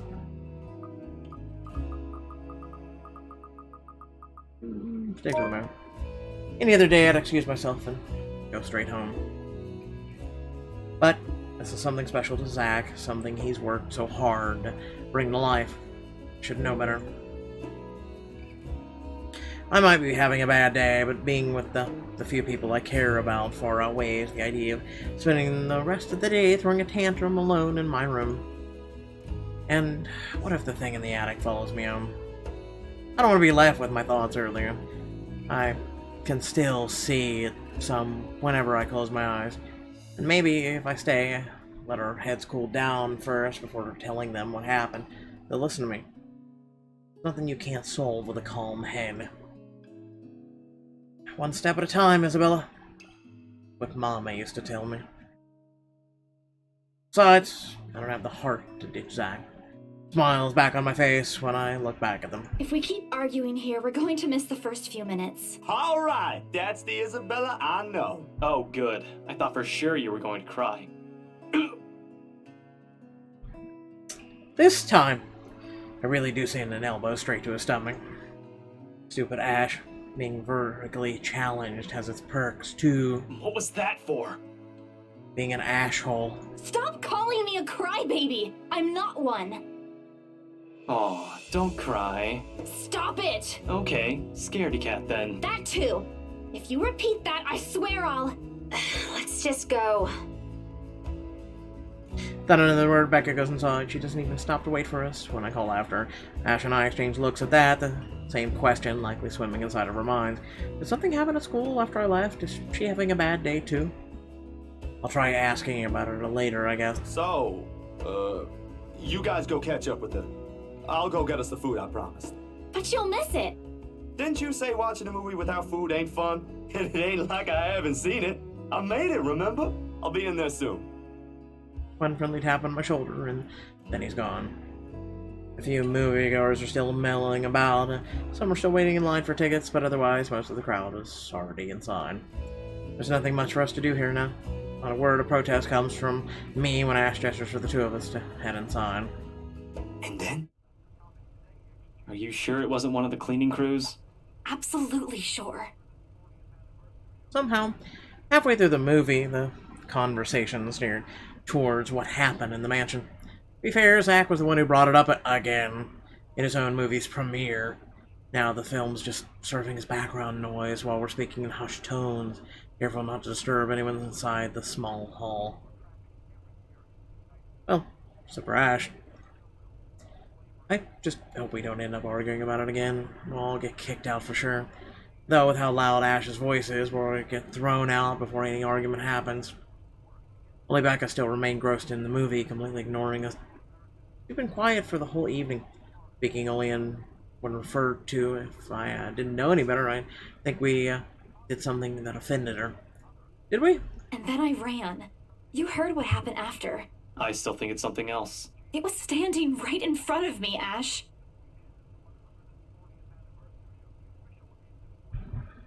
He's one of the smartest people I know, but geez, he should learn to listen. Plus, didn't he say he doesn't believe in these things? Why is he in this conversation again? I heard what you said, but it's a small room. There are a lot of things someone else could have done there without your knowledge. If I could see it up close, maybe I can... I am not going back there. Ain't that a problem if you're hosting an open house? Rose does the first floor tour. I ain't sure ghosts can be restricted to one room, Bella. There are no ghosts, Zach. Stop putting useless ideas in her head. Yeah, but I was thinking, maybe all the house needs is a blessing. Wasn't it left uninhabited for years? Oh. Well, the house did change hands over the years, from one distant relative of the Ermengardes to another. None of them bothered to live in it, though, and it remained that way until its current owners decided to sell it. Why didn't I think of that? I didn't peg you as the religious type, Zach. Nothing like that, Ash. Who knows, though? It might bring something positive to the place. That's not a bad idea. I just don't know where I could find someone. You're not seriously considering his suggestion, are you? Do you have a better idea? I know where. I could contact him for you if you want. You'd do that? Or we can find you a psychologist instead. There are very few times in my life when I wish glowers can kill. This is one of them. Ash, that is not a very appropriate thing to say right now. No, wait, that's not what I meant. Ethnographer. I meant ethnographer. This guy's a psychologist too, of course, if you... Ashton, if you don't stop... Rebecca knows the guy I'm talking about too. She can vouch for him. Becca tears her eyes away from the screen at the mention of her name. What? Oh, are you talking about Professor Andrew? He used to work with my parents at the university.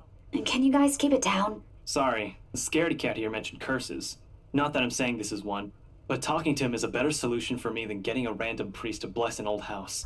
He'll even help you figure things out, teach you a couple things, and probably put your fears to rest, since this looks to be bothering you a lot.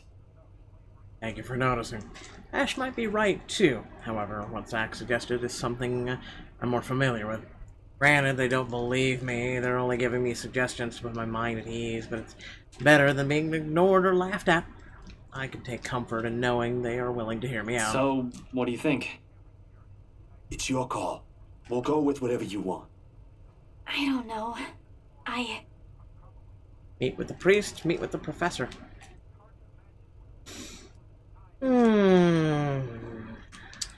Seamus, I don't know what to pick here. It'd be a shame. Shame if I picked the wrong thing, wouldn't it? Well, typical spirits are for priests, however, professors are more psychologically speaking, inclined to explain things from a psychological standpoint. Let us try the professor, eh? I'll think about it, but if ever, I'd like to give talking to Andrew a try. Is that okay? Won't he have other things to do? He is a bit busy, but he'll make time for me. He's my go-to person when I'm stuck in something. He won't mind if I bring a friend with me this time. If you're sure.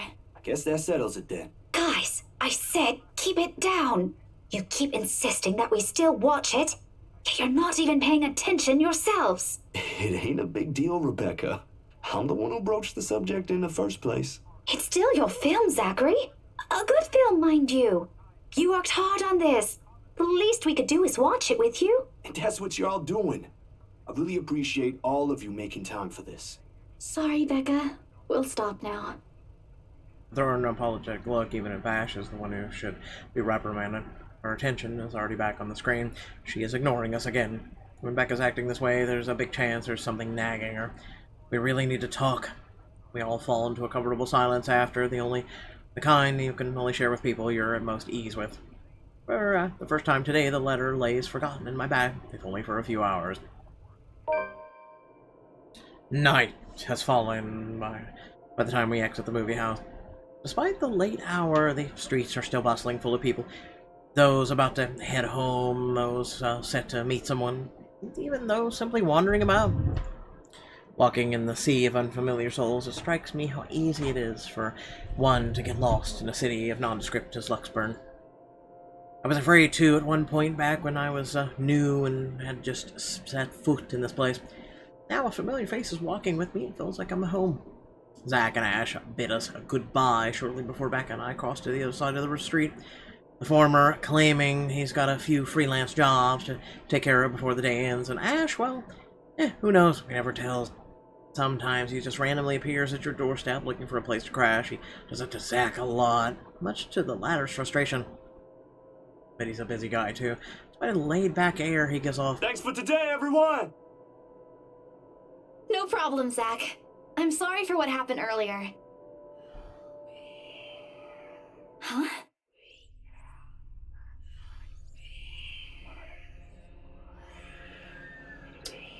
Sorry, I have no money in the wallet. I can't help you. A sensation.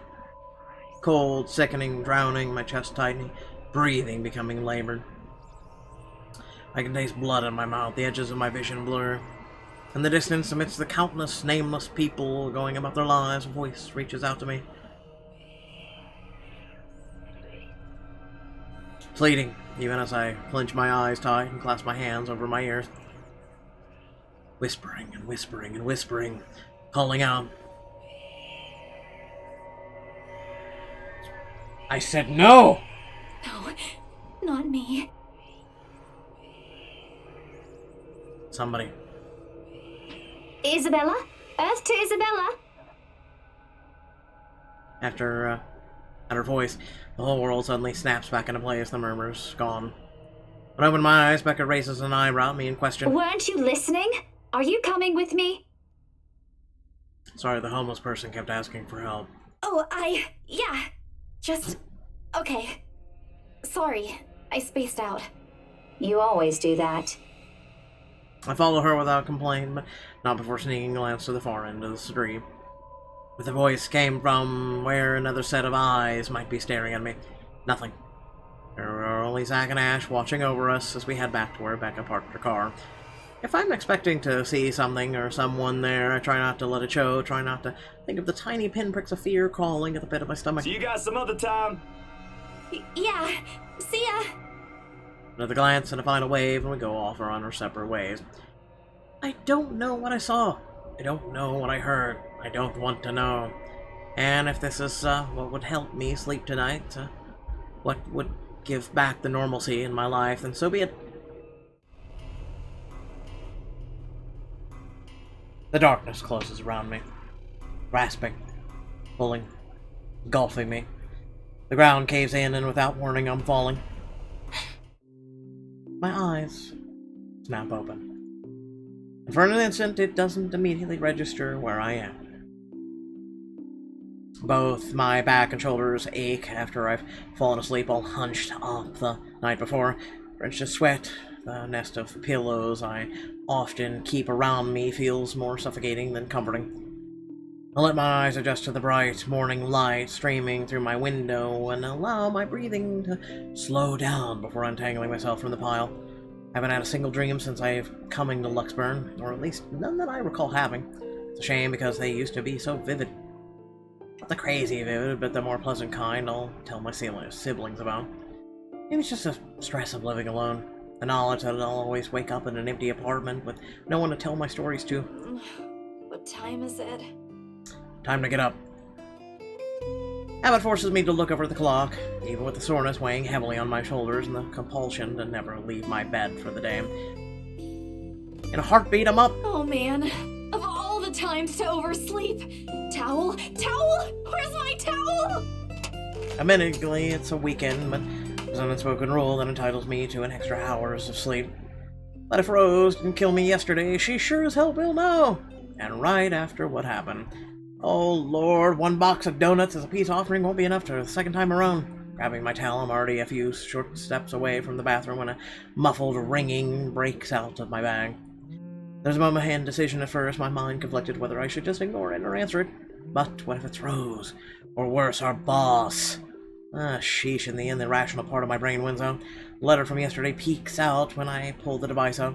Just the sight of it is enough to put me in a foul mood, and it takes every force of will to just ignore it in favor of answering the call. The caller reads, Mama. Huh?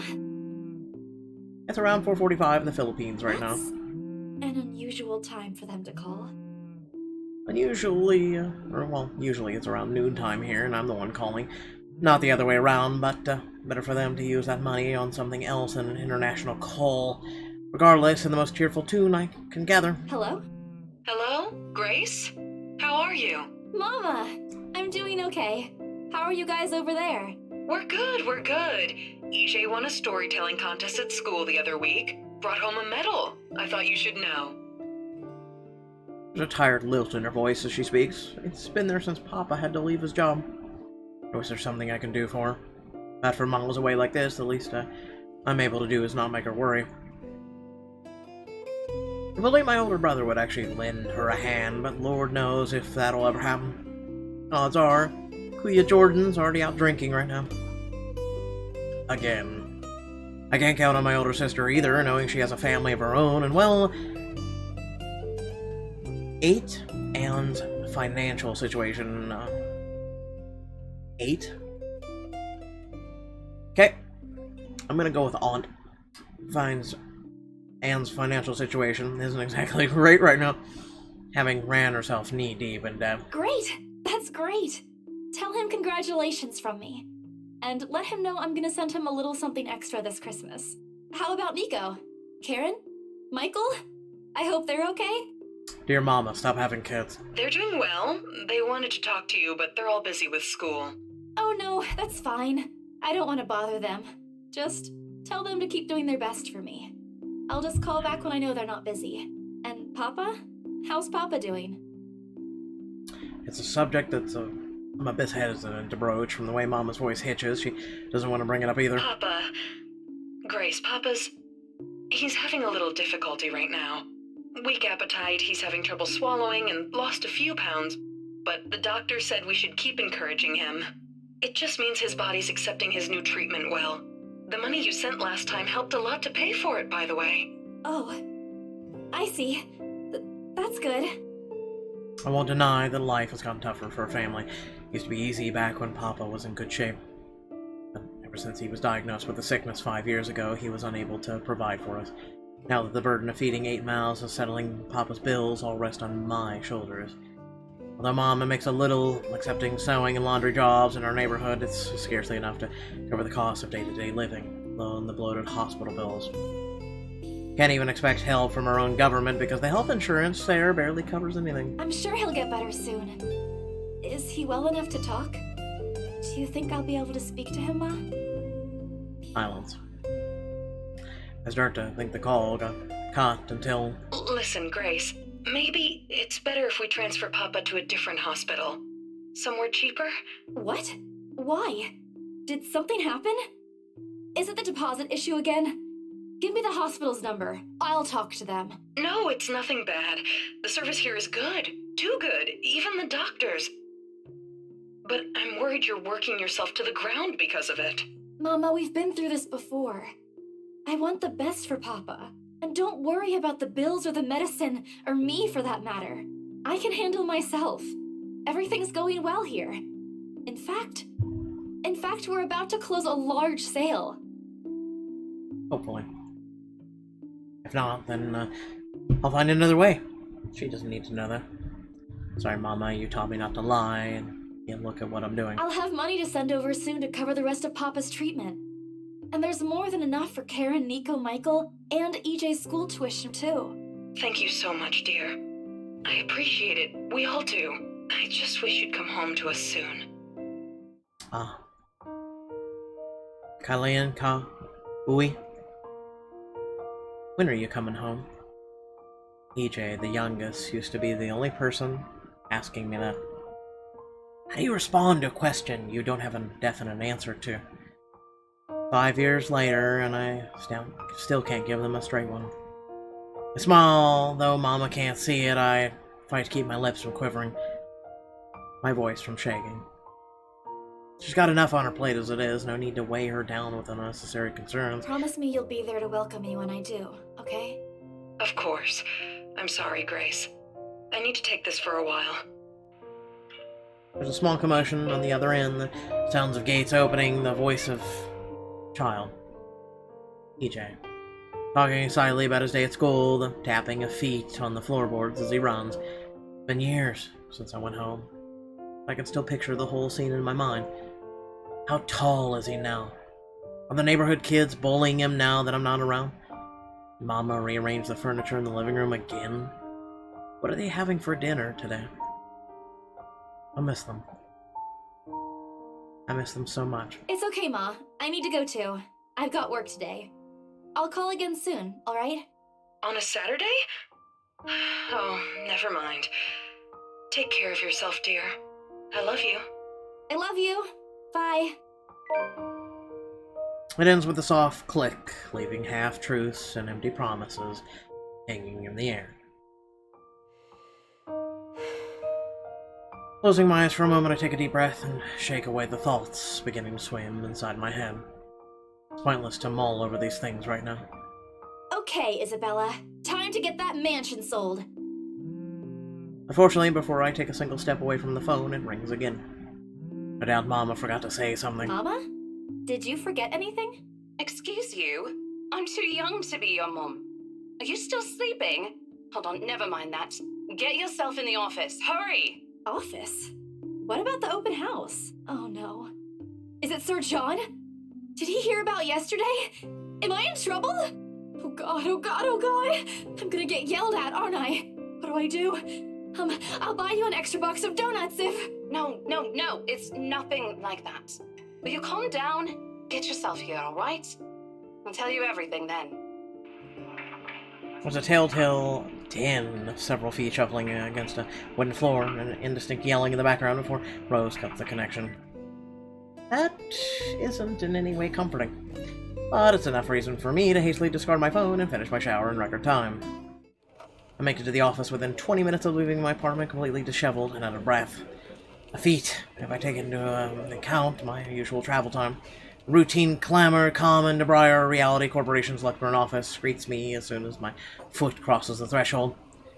Papers rustling, telephones ringing at sporadic intervals, agents talking at varying volumes, staff moving about, and... Where the hell is C? Where are my employees? They've all quit, sir. They're tired of your shit. What the actual fuck, guys? Of all the times to disappear without notice. I'm sorry, sir. I've been working 16-hour days. I'll work even harder. Whoosh! My boss's words turn muffled as someone else closes the door to the office.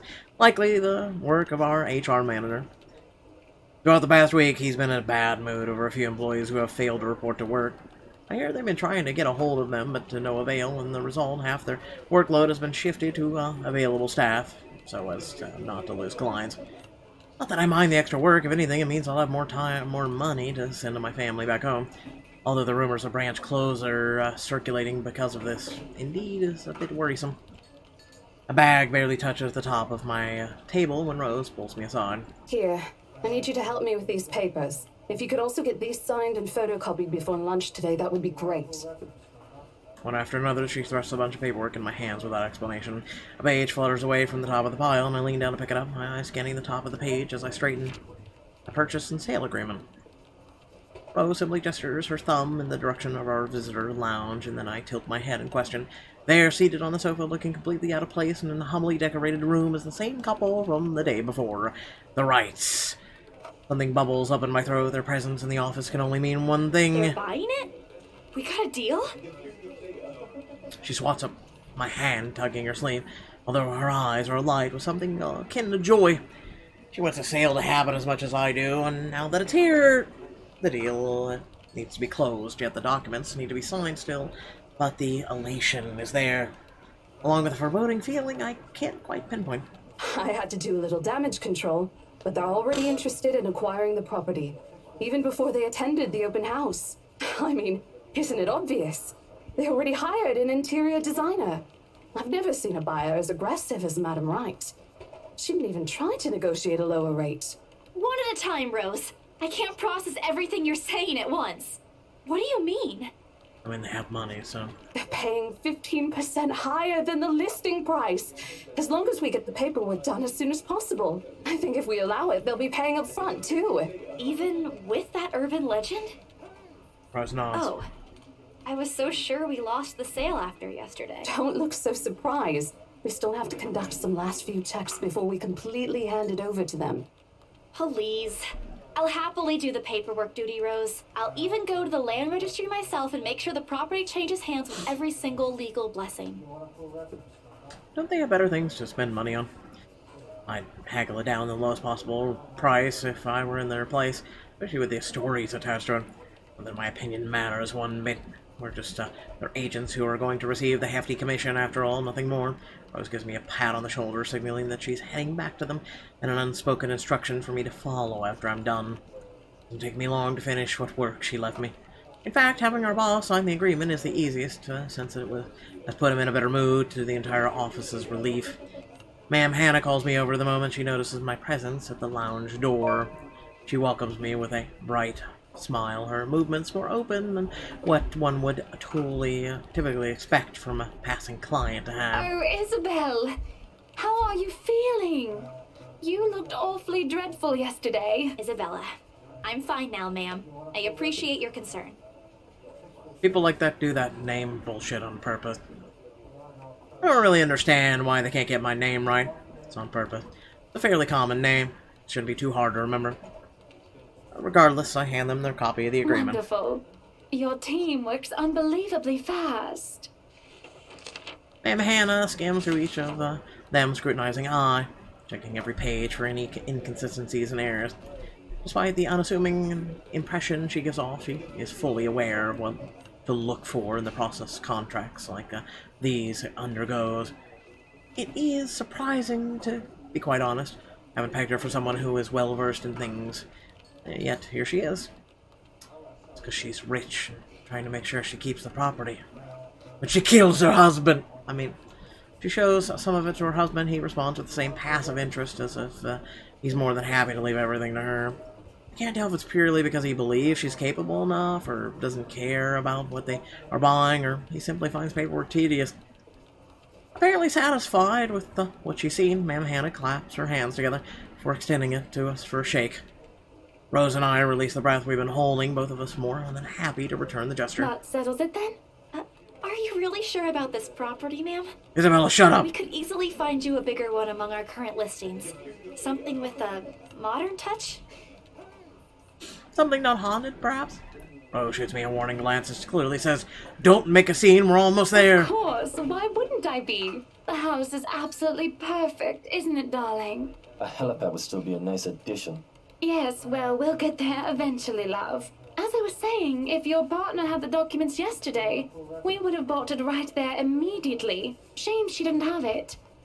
Well, there's still a few necessary documents we need you to sign after, but we'll let you know once we have those finalized. We'll be handling the process for the rest, so don't worry about it, ma'am. Within a week, I hope. We still have a housewarming party to plan after all. You know how much thought should be put into those things. There are servants for that, darling. Love, wouldn't it be better if we handle it ourselves? A personal touch of sorts. It is our housewarming party and our new home. No more than a week, ma'am. Barring unexpected delay, of course. You can leave it to us. Excellent. Well then, I'll leave you two to it. It's been a pleasure doing business with you. Oh, and before we forget... She discreetly folds something into both of her hands and winks, finger raised to her lips, demanding her silence. I know both of you worked hard on getting us this beautiful mansion. Did I mention we reward our people generously? But this is... Ma'am, I can't accept this. You shut your ramen-eating mouth. Don't you worry, darling. It's a small thing coming from us. Consider this your bonus for a job well done. Smile sweetly, like this is simply the most normal thing to do in the world. When you're rich, it is. Oh, before I forget, my lovely interior designer would appreciate it if you hand her a copy of the floor plan as soon as possible.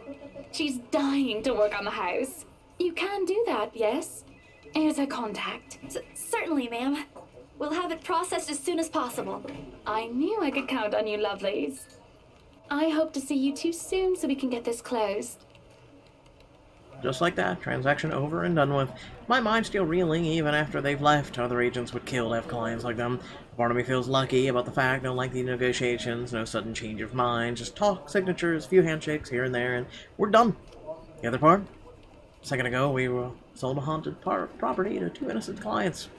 Sure, the commission's big enough to continue funding Papa's treatment and hospitalization, big enough to pay for all four of my younger siblings' schooling.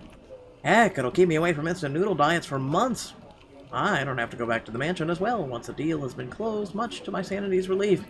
But knowing that something's in there, we gave it to the good couple despite that. They're not good, damn it, stop it. Oh, Isabella, the things you do to sell a house and get money. Papa won't be happy with that. At least I have good news to tell them the next time I call home.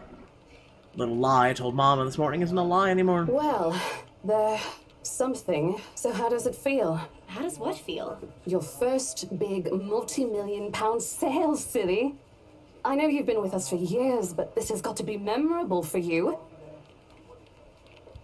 Memorable is an understatement, right? Come on, show some enthusiasm. They gave us a bonus, too. Aside from the commission and the other bonus boss promised. What are you going to do with it? I don't know. Send it home, probably? All of it? Not everything, of course. Most of it. I'll leave some for my living expenses. Listen here, Isabella. I'll teach you something I should have told you before we ended your training. She slings an arm over my shoulders and leans in closer to my ear as though she's about to share a big secret. It's okay to celebrate from time to time. Not when you're broke. I don't get it. It's simple. Go out, do something for yourself. Throw a party and treat your friends to free food. Didn't you say the last one's some sort of tradition back at home for you? Hello, this is practically a done deal. Isn't throwing a party a bit excessive? Your call. I won't say no to an invitation, by the way, in case you really are planning to throw one. A few drinks would be nice too, thank you very much. I don't think my apartment's big enough for that. You could always move? Bloody hell, you're working in real estate. I think I'll pass. That's too much of an unnecessary expense for me. But I did promise Becca free lunch in case the sale goes well. You go do that. Hold on a sec. Bailey removes herself from me to answer her phone on her desk. Her tone shifts from playful to professional in the span of a few seconds. Not a problem, ma'am. I could bring you a copy of the contract if... Must be another client. Nothing surprising there. She's one of BRC's top agents, no matter how modest she appears. Saleswoman through and through. I, on the other hand, have very little knack for it. Of course, I learned eventually. I had to. But someone else will, without a doubt, do a better job. Once, though, I'm in a drunken stupor, Rose told me a story of what could have been. Years ago, wide-eyed, young, brimming with yet-to-be-fulfilled dreams and ambitions, she was a term or two away from a nursing degree. Out of courtesy, I never pressed on the matter further. But perhaps it's where the sense of fondness started. Small connection due to one similar experience in our respective lives, of goals we both let pass us by because of the circumstances we're in. I'd be happy to discuss this over tea, ma'am. All right, I'll be there. Thank you. New client? Reassigned. Have you heard from Mark at all? Not since the first visit to the mansion. Why? No news from the HR yet? None at all. Boss thinks he ran away. I doubt it, though. He's too much of a wimp for that. There must be another reason. Who knows? Don't wimps run away? Anyway, I've got to meet this one. I'll see you later. She does wave over her shoulder as she rushes out of the office. Lunchtime bell sounds shortly after, followed by the chatter of fellow agents who are also heading out for a much-needed break.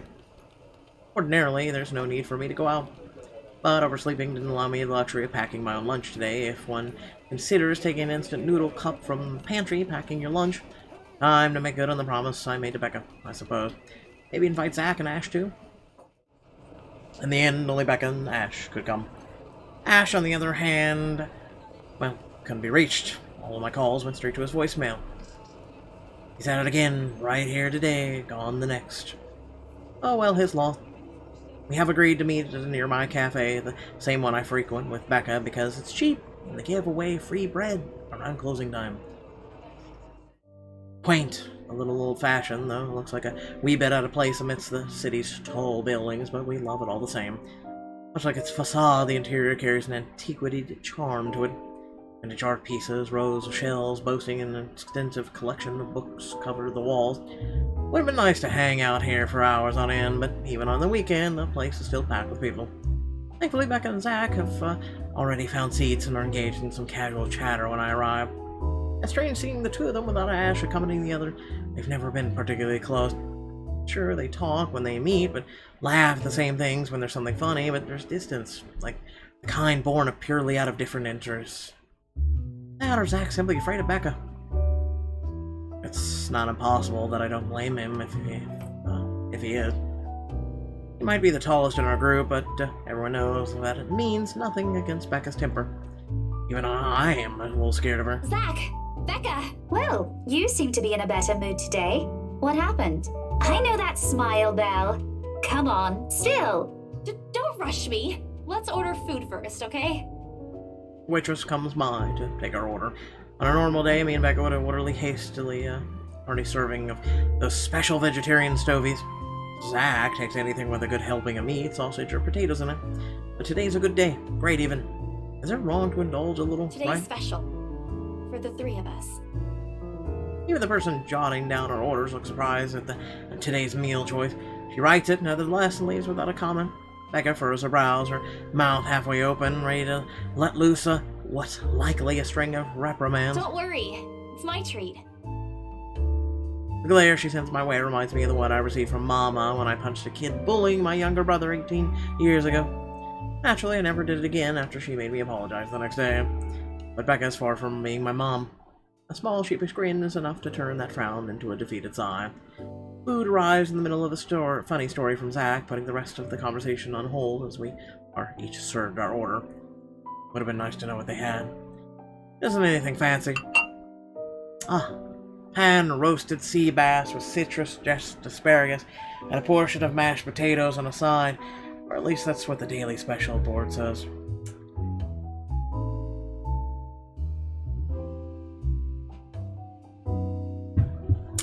I'm really hungry right now. I never did pay any attention to whenever I come here, since they price whatever's written way above what I'm willing to spend on food on a single day. Oh, good. I'm so hungry, I think I'm dying. You're always hungry. Hey! Not all the time. Let me guess. You skipped breakfast again. What's breakfast? Not on purpose. I may have overslept by a few seconds today. Right then. Stop stalling, Isabella. What's this about? Let us say, Rebecca. She wouldn't be inviting us out if it wasn't worth hearing out. Well, we're waiting. I'm treating you guys to a once-in-a-century thing. Unexpected grin breaks out on my face. Except... I'm sorry, say that again. And this is important because... Yeah, don't celebrate with me or anything. Becca only raises an eyebrow at me while Zach appears like he didn't get the punchline to another lame joke Ash made, and is desperately searching for someone to explain it. Oh, bummer. Maybe I should rephrase it. Ash isn't here, so we should celebrate. Let me do that again. We should celebrate because Ash Hole is totally missing out on my first treat ever. I'm sure Ash has his reasons. He hasn't even apologized for calling me a scaredy cat yesterday. I half-hearted complaint without any meaning to it. Done more of a habit than any real malice or hatred to it. After all the times he's called me scaredy cat, the word itself has completely lost meaning. Imagine that. There's a disappointment, of course, in knowing he's off on who knows where while we're having fun here.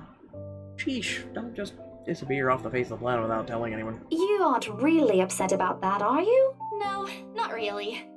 But it's his loss for missing this once-in-a-century event. He did seem to be in a hurry when we parted last night after the movie. Said he got a big lead on his case. Oh, yeah, he mentioned that. But you know how he is about his work. Everything except his unholy love for bad puns is a secret. He never mentioned those to me. I ain't surprised. He's more tight-lipped with this one.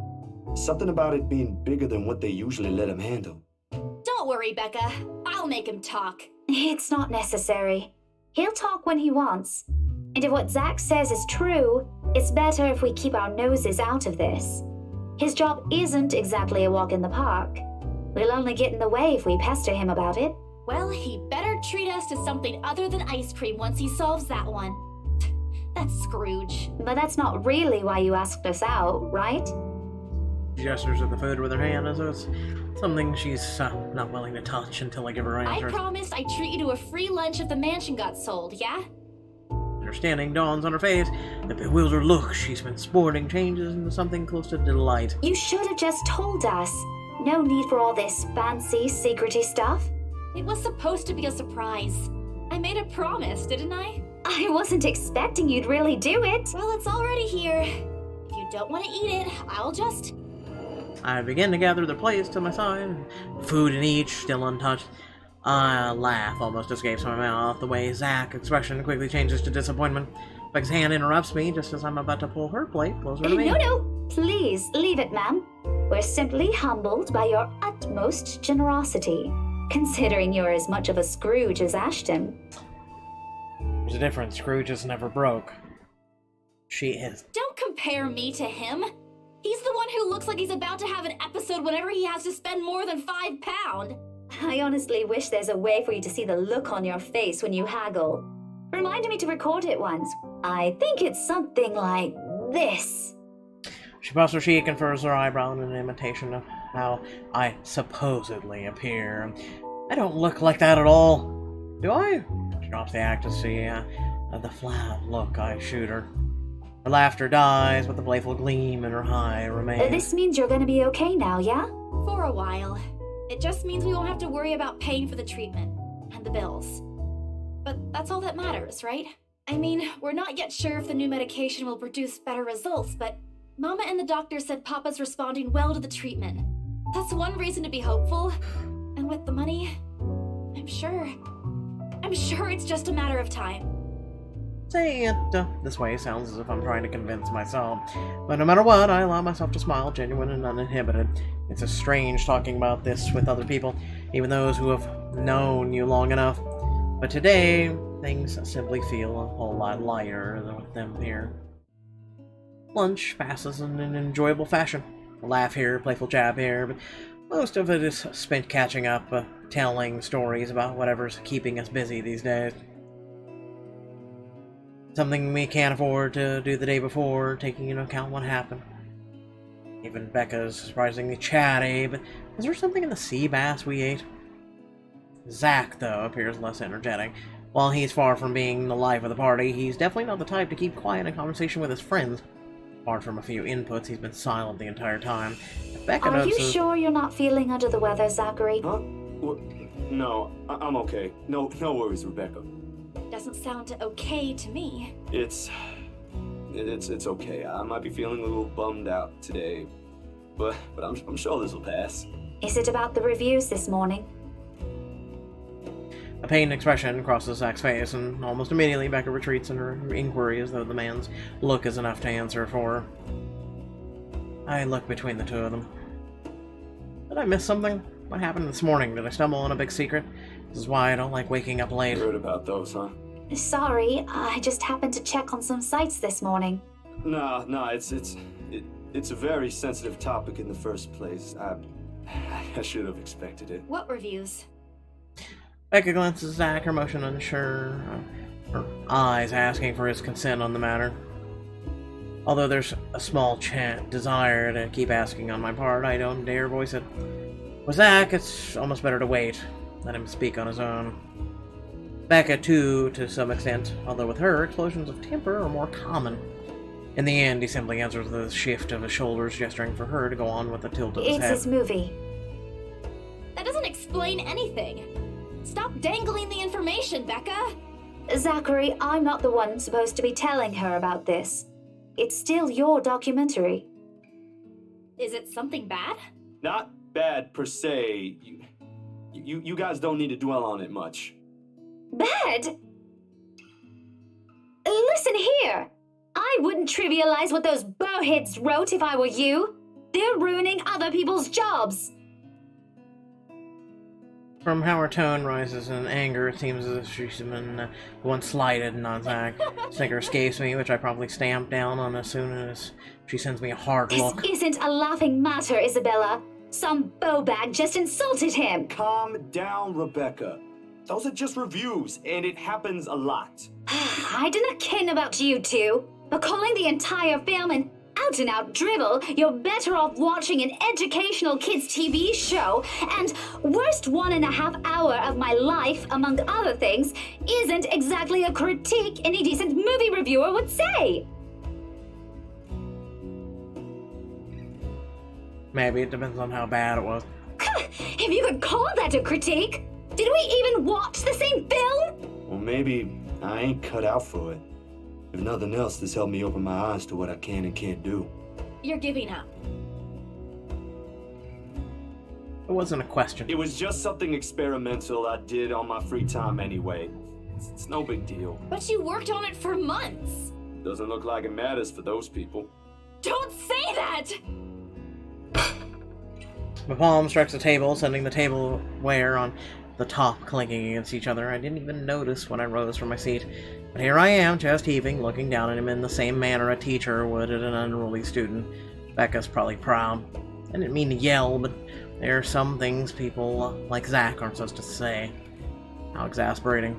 You of all people should know. It's just a review. Except they're pretty well-known critics. Why does that matter?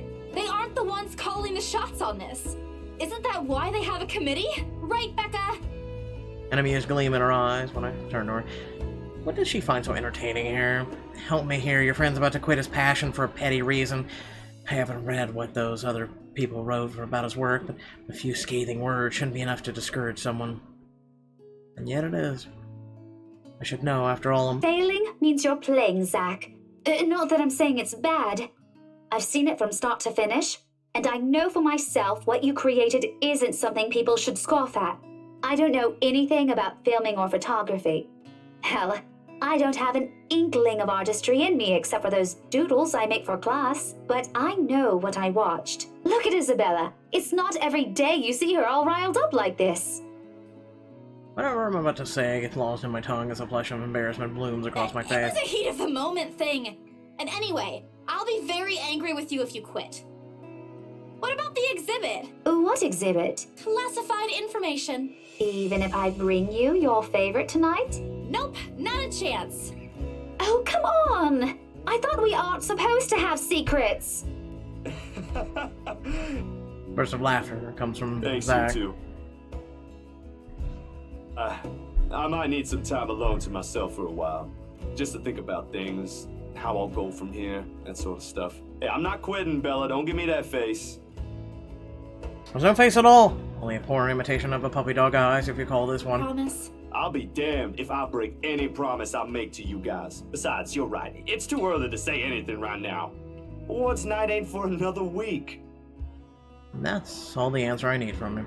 A sentiment, as it sounds, there's a fulfillment in knowing and another person you know won't take the same path you've walked. It's not like it's over for me, though. I still have time. I still could come back. Do my own thing, do what I really want to do. Sure, once Papa recovers, once I'm done with everything. Inside my bag, my phone buzzes unexpectedly, breaking the pleasant afternoon lull. Screen shows Rose. Hey, Isabel. You at the office? Ha ha. Very funny, Rose. I'm hanging up. Don't, I'm kidding. BRC says the floor plan copies are ready for Miss McCullough to pick up. She states that, as if it already explains everything. Then, out of the blue, she launches a long rant about the awful state of Luxburn streets, all of which she says is a single breath that I can barely keep up and make out a single word. I stay quiet, if only to avoid becoming the next object of her frustration. She's similar to Becca in that We're regard. stuck in horrendous traffic right now. Bloody stupid drivers. Then she finally ran out of things to complain about and stops. What she says next still has none of what I'm hoping to hear from her. Just a quick, mumbled plea for me to meet the right interior designer in her stead, and... Anyway, I'll leave it to you. Bye. Thanks. Classic Rose. She gets a call without even asking for my input. The sky is cloudless, and the noontime sun is beating down on the hard concrete when we leave the cafe. It's far from the unbearable, but it's enough to put most people in a fickle mood or make them vulnerable to catching something. No wonder we have staff members going AWOL lately, not to mention my boss's mercurial moods. I can't believe I'm saying this, but I want my usual cloudy weather back. For all the gripes about the unpredictable weather, though, the streets of Luxburn remain constantly busy. The hurried tapping of shoes against the pavement and the inane chatter coming from the lunchtime crowd fill the humid afternoon air. Small reminder of things we still have to do, regardless of how much I want to return to the comfort of my bed. I wish we had a narrator for this crap, I'm just saying. Back to Briar reality for me, or realty. Zach to a meeting with a magazine publisher featuring luxury houses, and Becca to her lesson plans and books at home. But more than once, I catch her sneaking a longing glance over something displayed on a shop window. Did she just want to buy something? Maybe I can get it for her for Christmas. Turned my head at the last shop she looked at. A fleeting glimpse, the world stills. She looked at me. Eyes hollow, gaze piercing and boring into my very soul, like a set of... Damn it! There are no shadows or whispers this time. Only a plea. A hum, low, indistinct, compelling me, beckoning me, intent on dragging me to the void beyond the glass. I don't dare move. My heart hammers against my ribs, each beat, each thump, screaming at me to look away and make a run for it. But I can't. I couldn't. All my limbs feel heavy, while I fit my own breathing strains. Leave me alone. Mouth is stretched at a grin, wide, unpleasant. The panic building up in my chest forces me to take a tentative step back. I try not to stare at the decaying flesh, the blood streaming from the gaping wounds on her arm, and or her nailless fingers. I don't want this. Not like this. Not after I got what I want from Papa. No, stop. Leave me alone. Her face contorts, and she lets out a wail, sharp and utterly unforgiving. Rage. There's only hatred and bitterness, as if her very notion of turning away from her is an offense in itself. Please! I don't want this! Before I know it, I'm stumbling backwards, my own throat hoarse from the screams I didn't notice already coming out of my mouth. The back of my feet catches on a loose stone, sending me sprawling onto the ground. The resulting pain completely jolts me out of the haze, blurring my mind. For a little while, my surroundings appear unfamiliar until Becca's face swims into my vision. A look of concern is on her face, and her hands are gripping my arms tightly. Even Zach appears beside himself with worry while he stands behind her, acting as a shield against the small crowd of onlookers already forming around us. What happened? I saw how much the thing you wanted to buy was. It was outrageously expensive. Bella, you okay? My mouth opens and closes, but nothing comes out. The words refuse to form. On impulse, I sneak a swift glance at the display window. She's gone. Yet the foreboding feeling hasn't left me. My hands are shaking as I push myself off the ground, my weakened limbs relying solely on reflex and muscle memory. Something icy has made its home in the pit of my stomach. I want to throw up anything to get the wretched sensation out. You are screaming! Zach, call someone! No, don't. I'm good. I'm good.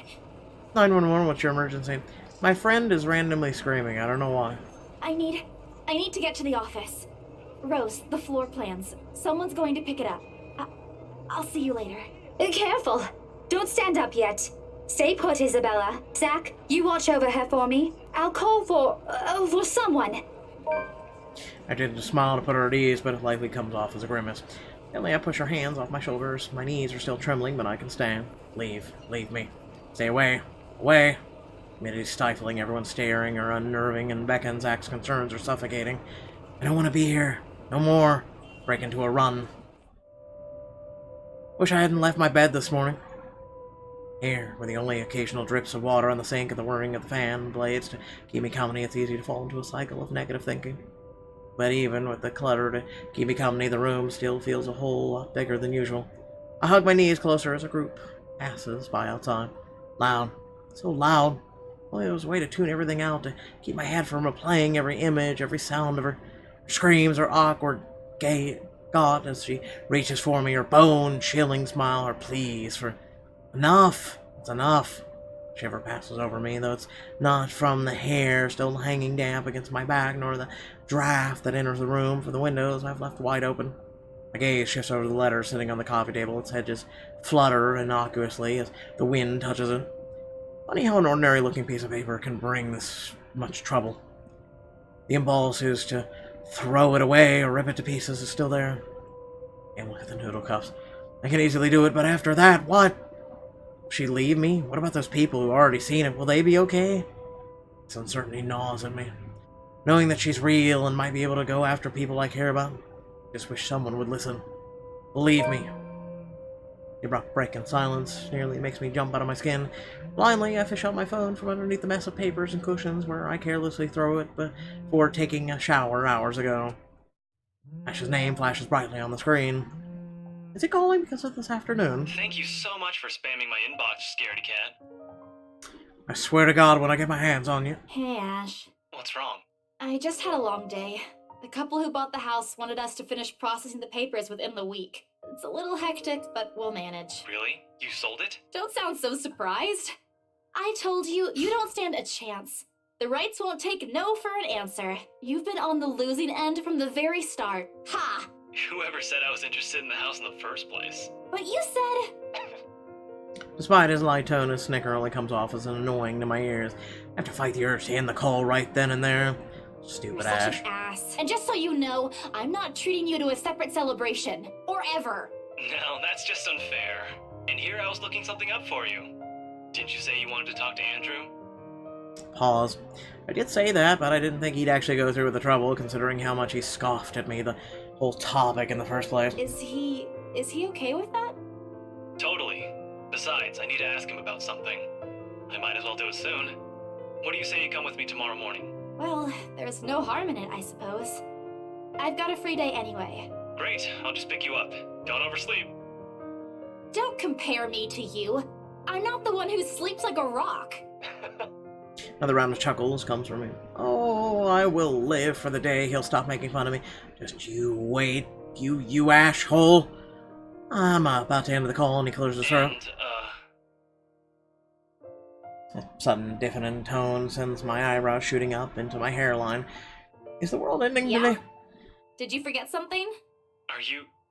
Do you think Never mind. Good night. He hangs up instantly. Rude! Completely rude. I didn't even get to thank him. The busy tone, though muffled, echoes through the receiver.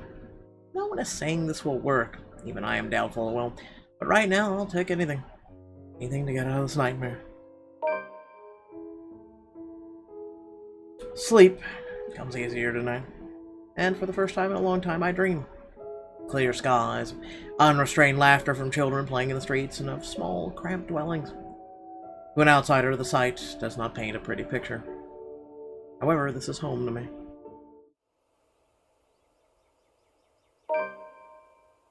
Morning dawns, bright and clear, the following day. Although the air still feels muggy and I miss the chilly autumn weather, it's one of those rare weekends when I'm up even before my alarm rings. If it wasn't for Ash's call last night, I'd probably sleep in. When 9 a.m. rolls around, I'm already heading downstairs where Ash is waiting for me in his car, his hair's disheveled a mess, eyes drowsy, and overall looking like he hurried to get out of bed. Or fell out of it. Or both. He looks adorably rumpled this way. But I'm not going to tell him that. It only bloat his unbearable ego. Good morning, Ash.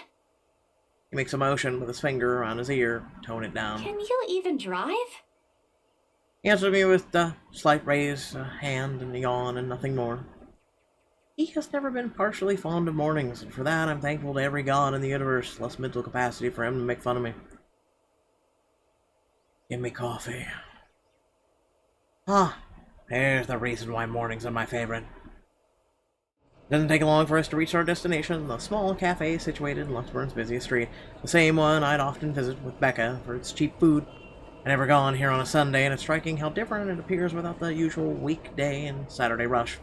The atmosphere especially reminds me of something we also have back home, near the university I used to attend. I wonder what happened to it. Been renovated before I left, so I never got to visit one last time. The place has always been a calming effect on me. But today, despite standing in a place similar to it, anxiety easily washes over me as soon as I step out of the car. I'm quite used to dealing with people I've never met before thanks to my work, but still, I don't know him.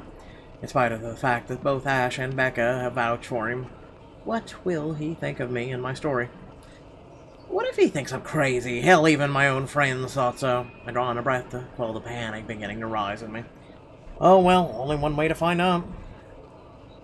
A few hesitant steps forward, and then Ash suddenly pulls me by my elbow. Hold on, scaredy cat, not too fast.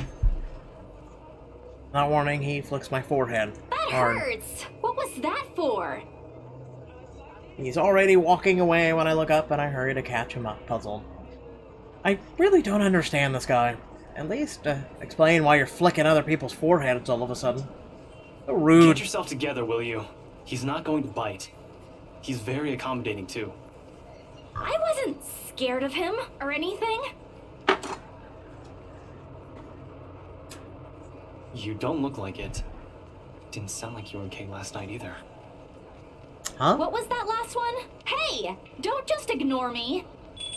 All questions and retorts die on my mouth once he opens the door to the shop. A cast iron bell attached to it chimes softly announcing our arrival. The smell of freshly brewed coffee welcomes us as soon as we step in. Coffee. Like the usual, several tables and chairs have been set up for patrons. But most of the customers have forgone them in favor of a more comfortable throw pillows and bean bags the staff has laid out on the floor. Becca would love to know that they have something like this on Sundays. She's been complaining about how uncomfortable the library chairs are for a long time now. Ash leads me to a secluded spot near the window where an old man, probably in his 50s or 60s, is seated, enjoying a brew and a book. Professor Clark. It's just Andrew now. I'm no longer your professor, Detective Inspector Frey. The guy, Andrew, looks up from his book and gives him a smile. Sheepish look crosses Ash's face at the older man's astonishment. More unusual, in my opinion, is seeing him appear like a parent has just scolded him. But it suggests a familiarity between them, one that goes beyond what someone expects from a single student and mentor. With another warm smile, he gestures for us to take the empty seats opposite him. Have you been waiting long? Quite some time. But I come here early on weekends. Best time to get their first serving of bear claws. They're the only place that serves it here. I took the liberty of ordering for you two. I hope you don't mind. I thought it'd be best to talk over a decent helping of coffee. Question, what kind of coffee did you order me? Soon enough, a waiter brings us two more cups and sets down a basket of pastries. Aren't you going to introduce the lady? Ah, right. Sorry. Rude. Isabella, this is Andrew. He's one of my professors back at the university. Andrew, this is Isabella Santos. Santos. Portuguese? Spanish? Brazilian? Mexican? Filipina, actually. It's a pleasure to meet you, Professor. Ah, Your name carries a lot of history, Miss Santos. Just Andrew is fine. Don't do what Ashton's doing. He doesn't listen to this old man. He doesn't listen to anyone, more like it. Dark tension typically present in the first meetings dissipates after that. I was expecting someone strict, and to that extent someone severe, but Professor Andrew Clark is definitely the opposite of what I have in mind, the more personable kind, similar to a grandfather who dotes on you at a family gathering. It's obvious why Ash has taken a liking to it. Ashton tells me there's something you wish to discuss that I can help with. Let's hear it then. Give Ash a hesitant glance, but he just nods and gestures towards Andrew with his head. Leaving this to me, it's my story to tell after all. I keep it short and concise. I found a letter in the old mansion, now I'm cursed. Exactly as I told Ash and Zach when they asked about it. I don't mention the name of the place. No use saying it, and now that someone else legally owns it, no use dragging the other people into my I'm problems. sure it's that letter I found, but I don't know anymore. I just want to know how to escape this nightmare. Of course. We're talking about the one in Anselm Village, aren't we? How did you... Don't look so surprised. There's only one place popular enough here if we're going to talk about hauntings. I once had a colleague who wrote about it and the urban legends surrounding the place. Years worth of study, but fascinating. It's a shame he passed away at such a young age. He would have done a much better job at explaining topics like this one compared to me. Ashton here might disagree, but it's an interesting topic in sociology, if you care to have an open mind. Studying the science and theory behind it is completely different from outright believing in it. You don't believe in those stories, sir? Now, this isn't a question of belief. All I'm saying is things like these speak a lot about a place's culture and history, and it's not just limited to ghosts. Monsters, gods, you name it. Even you, Miss Santos. What about me? How you respond to these stories. It tells a lot about you and your upbringing. In the same way it tells me why our detective inspector here finds such topics absurd. Interesting, isn't it? My head is starting to spin from all this. I'm not the smartest person around, but I understand what he's trying to get at, I think. It's still too much to take in all at once. I look to Ash for help, but his eyebrows are drawn into a frown. If he keeps staring like that at his cop, I'm pretty sure it'll crack soon. There's still something you're not telling. Didn't I tell you everything the other day? Yeah, but you mentioned the rights. Then you proceeded to drop the topic right after. What's with that? They don't have anything to do with this. Rights. Luke and Hannah, right? Yeah, they're the ones who got the place. I'm not surprised. They're the kind who gets what they want once they set their eyes on it. From what I've heard, word gets around. Heavy sigh escapes my lips. Popular or not, they're just clients, held at a little pushy, but just clients in the story. I wish he'd stop pestering me about them. What is it against, again, that Becca does when dealing with a particularly difficult child? The pesky, annoying kind. I wish I could remember. I could certainly use a trick right about now. Ashton, look here. I know you're trying to help, but the deal's almost already closed. The papers are being prepared. Once it's done, it's over. I'm just their agent. And when is that happening? When what? Is there even a purpose to this line of questioning? Your working relationship with them. When's it going to end? About a week from now. It depends on how long the approval process would take, but they wanted us to rush it. Really? You're absolutely sure about that? Yes, really. Unless they want to buy a house again and want me and Rose to be their agent. If yes, then I don't see a problem with it. Now stop annoying me about it. Don't accept it. What? Why? It's my job. Oh lord, even my younger siblings aren't difficult to deal with. But again, Ash is far from a younger sibling to me. If he'd only spell it out, surely I'd understand. We wouldn't even have to talk about it right now. And that's how it is, right? Find an even ground, talk about it like with adults we are. It wasn't like this before. But somewhere along the line, or along the way, something has changed in us. People, as friends. I wish there's a way I could tell when and why. Instead, I'm left searching blindly for reasons. The next thing we know, we're all drifting further and further apart. How frustrating. Now, kids, settle down. We're not going to solve anything by shouting. Sorry, Sir Andrew. Wait, I started shouting. No, we're not going to solve anything either if you keep omitting things. Speak for yourself. I'm not the only one doing it. You'll have to forgive my former student, Miss Santos. He's always been the curious kind. Many people think he's lazy, but it's actually the opposite.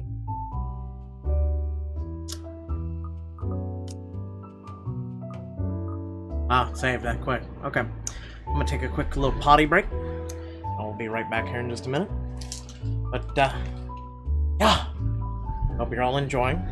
Let me throw on my shoes real quick. Oh, it is a very entertaining game. Has its moments. Let me know, for you guys watching, what you feel about the game while I'm in the potty. I'll come back and read your comments and then continue on with the story. Be back. Be back! I see that hasn't changed.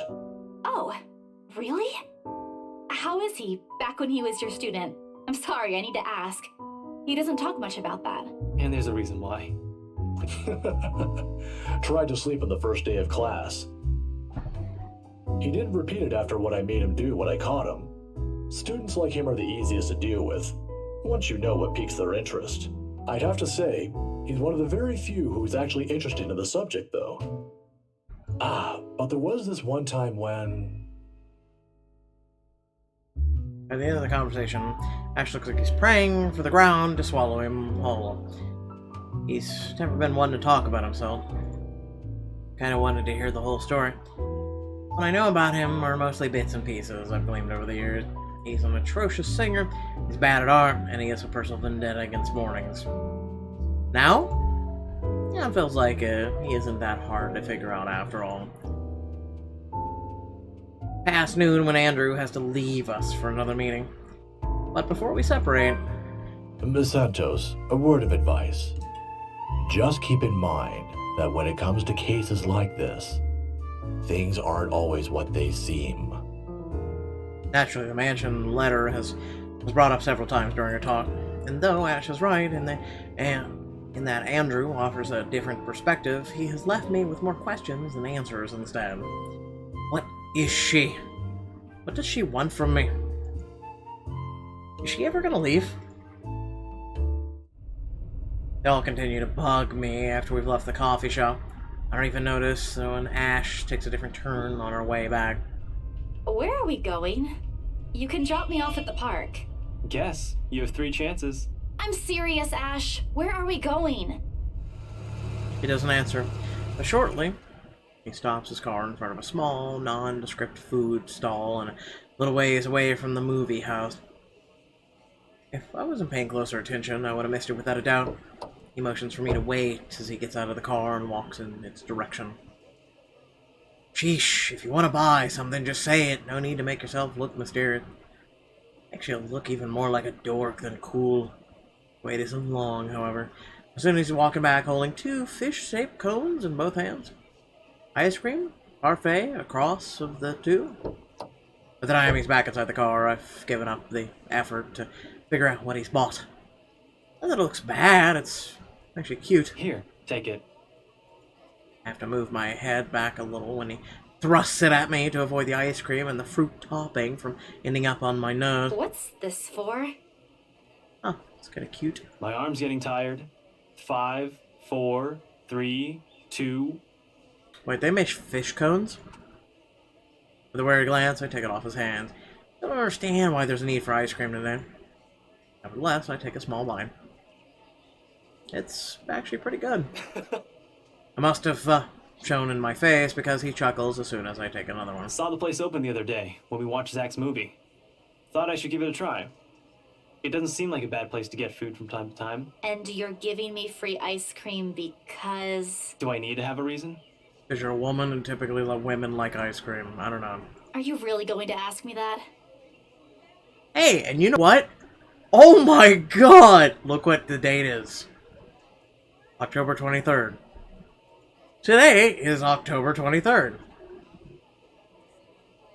He does not just treat anyone to free food because he feels like he's that much of a Scrooge. Hell, he even asked me to teach him how to haggle once. Haggle! Of all the people who would ask me that. I'd have expected such a request from Becca, but Ash, not at all. If I'm gonna be honest, he looks a bit constipated with the expression on his face right now. I think he's starting to regret ever buying the... The other day?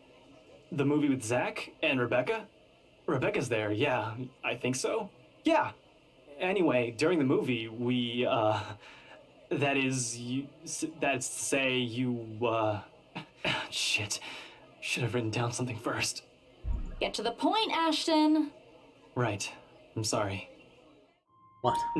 I'm sorry for, not getting to the point. I'm sorry for the other day. I got carried away. I said things that upset you. I shouldn't have done that. I'm sorry. You like her, don't you? Like people that act like this. Yeah. Oh, okay. Okay? That's all? That's all you're going to say? You're not still angry, are you? You didn't have to buy me anything. A simple sorry would have been enough. I bite into the cone again, a small attempt to keep myself occupied. I relieve the heat crawling out my face. Doesn't work, but at least I don't have to look at him. Why I'm feeling embarrassed over an apology, I have no idea. It's not like it was called for, or wasn't. They were being mean, especially him, and that fraction of a second it hits me. He skipped his day off. Just for today. I should be the one apologizing and thanking him. The silence is awkward company while we finish our respective snacks. There are words for this. For people like us. For understanding and sentiments like this. And in this instance, they don't come. As promised, he drops me off at the park right after phrases unsaid, still hanging heavily in the air. In this weather, the city park is off a lazier and more languid vibe than usual. Where children are usually seen running around and playing.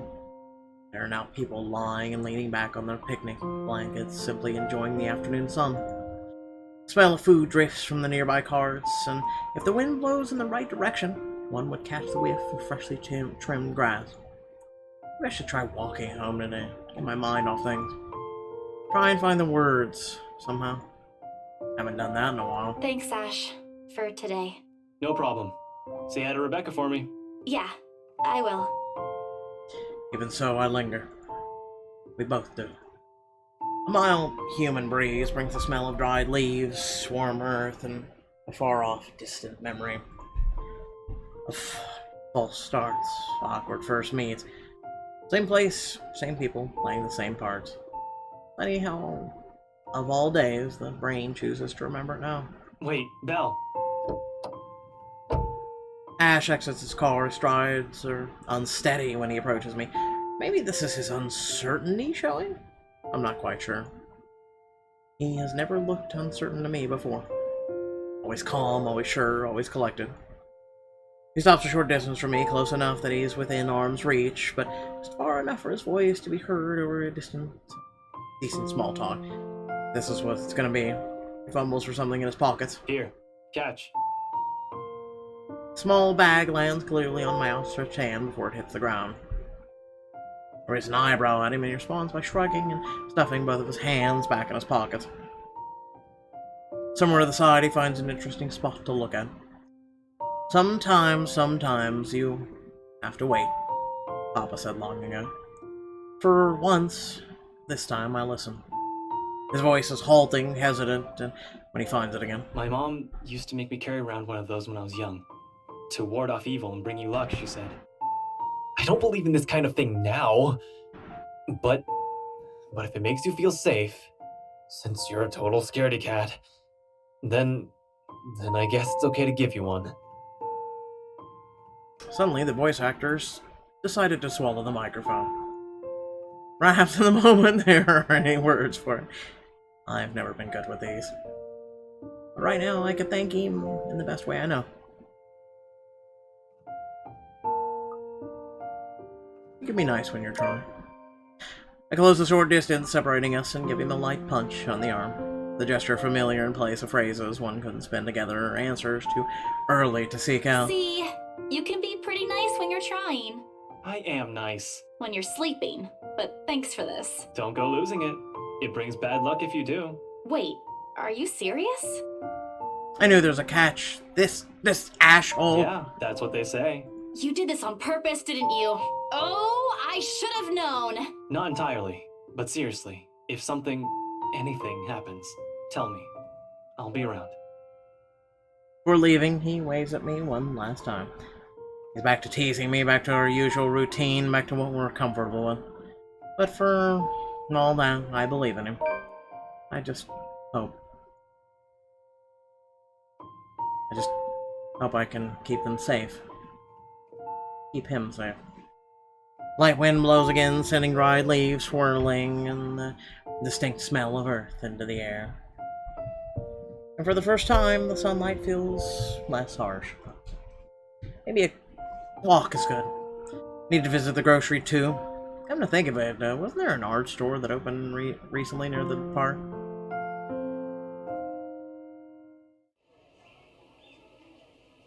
The cat's name is Berethiel.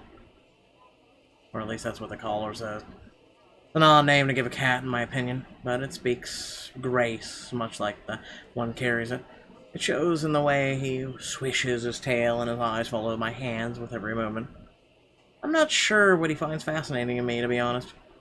I wasn't the very picture of grace when he found me, after all. It was a bad idea carrying 2 heavy bags of newly bought art materials and groceries without help or a sure ride home.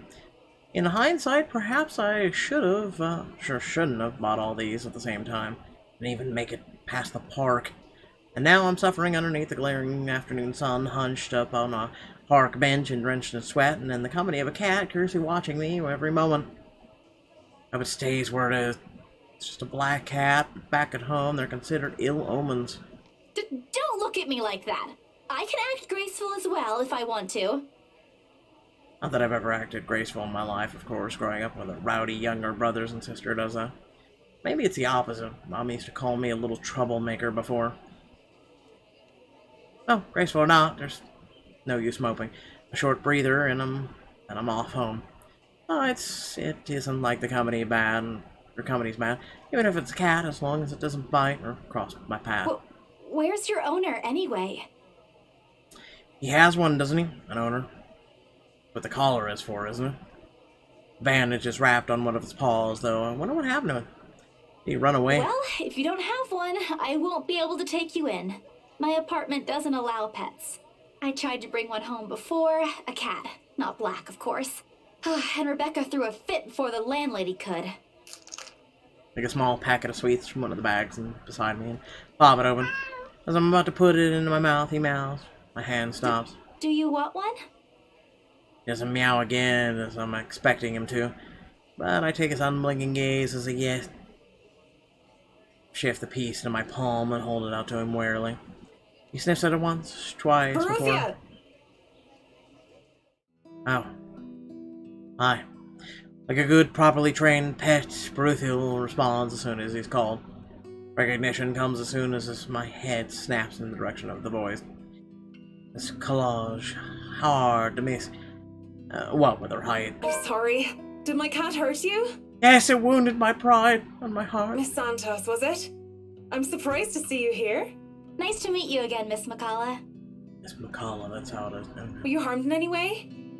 I'm sorry. Beruthiel's not exactly fond of other people. Even run away from the veterinarian right now. It's a cat, dog.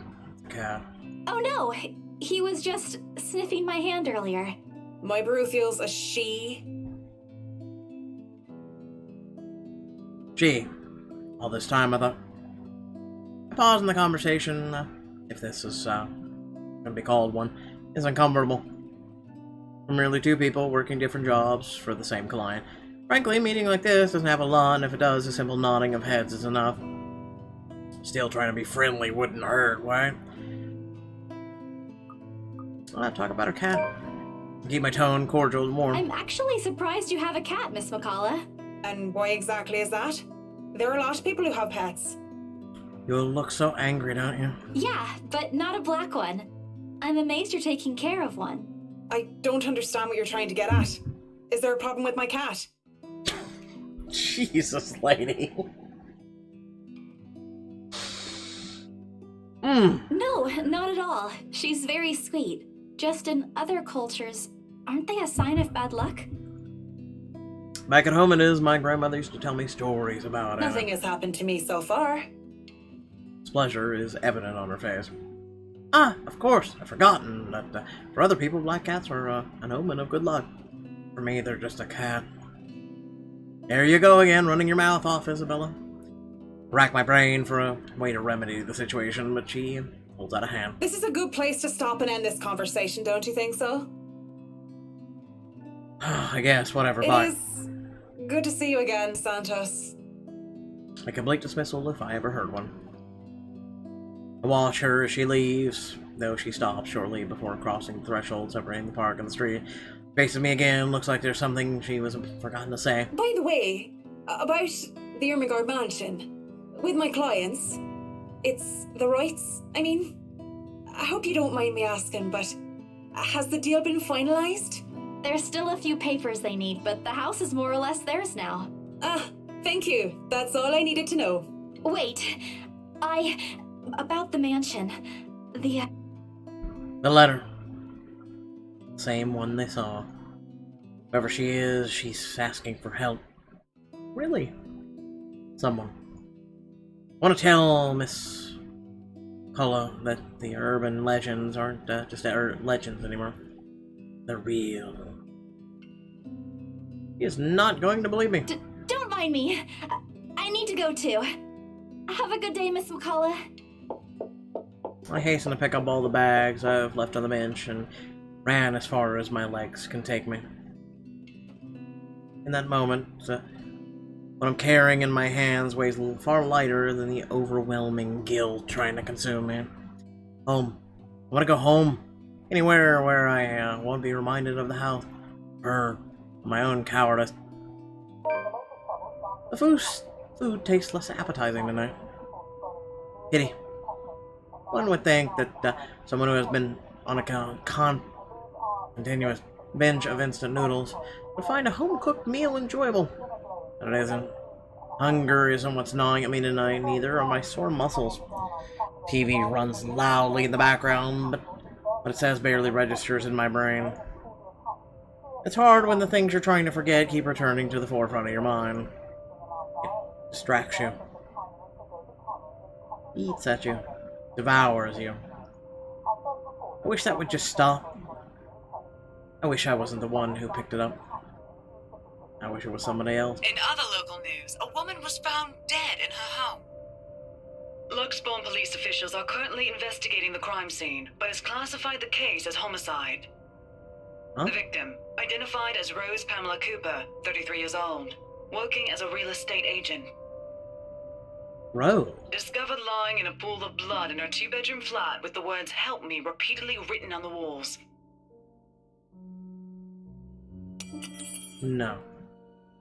No, this isn't what I want. This isn't supposed to happen. None of this is supposed to happen. No one's supposed to die.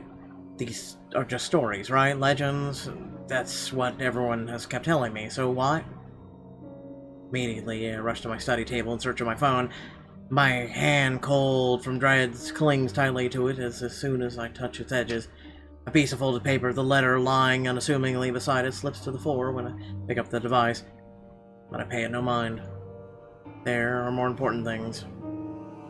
Right now, I need to call her. I was with her. I was just with her not too long ago. She was okay. No.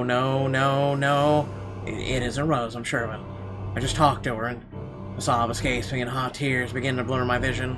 One after another, they trickled down, weighted by the same guilt I refuse to admit I've been carrying from the start. The same one I've been hiding from. The same one that has put people I care about in danger. My hands shake as I navigate Rose's number on my contacts list. She'll answer, right?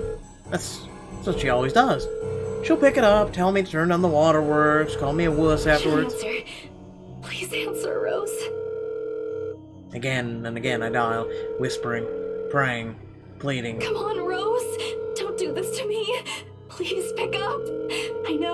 I know you're there, Rose. You're not dead. Please tell me you're not. This adds to the series of deaths and disappearances that has plagued Luxbourne in the recent years.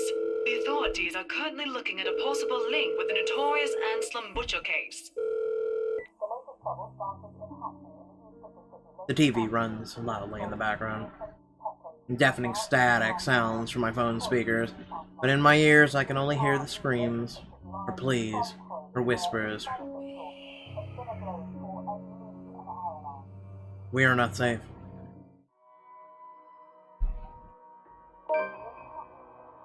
Buzzing sensation jolts me awake. My body still wants to sleep, to forget what I heard, what I saw last night, but it's there, nudging, prodding at me. Slowly, I become aware of how awkward my position is, the aches that accompany sleeping in a curled-up position that night before.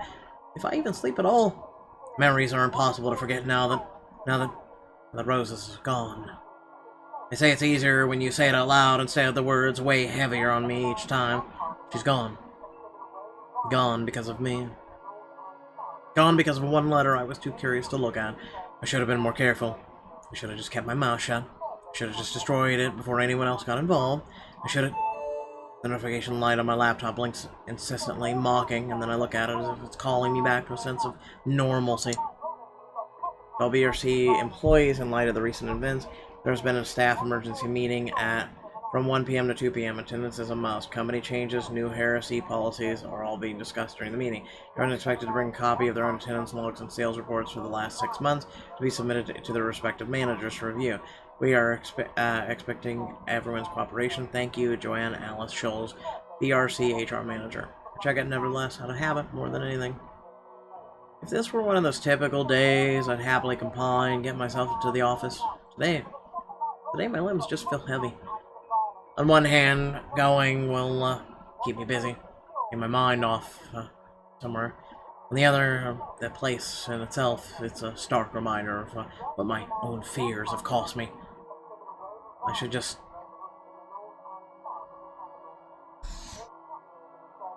Go to work, stay home. Go to work, stay home.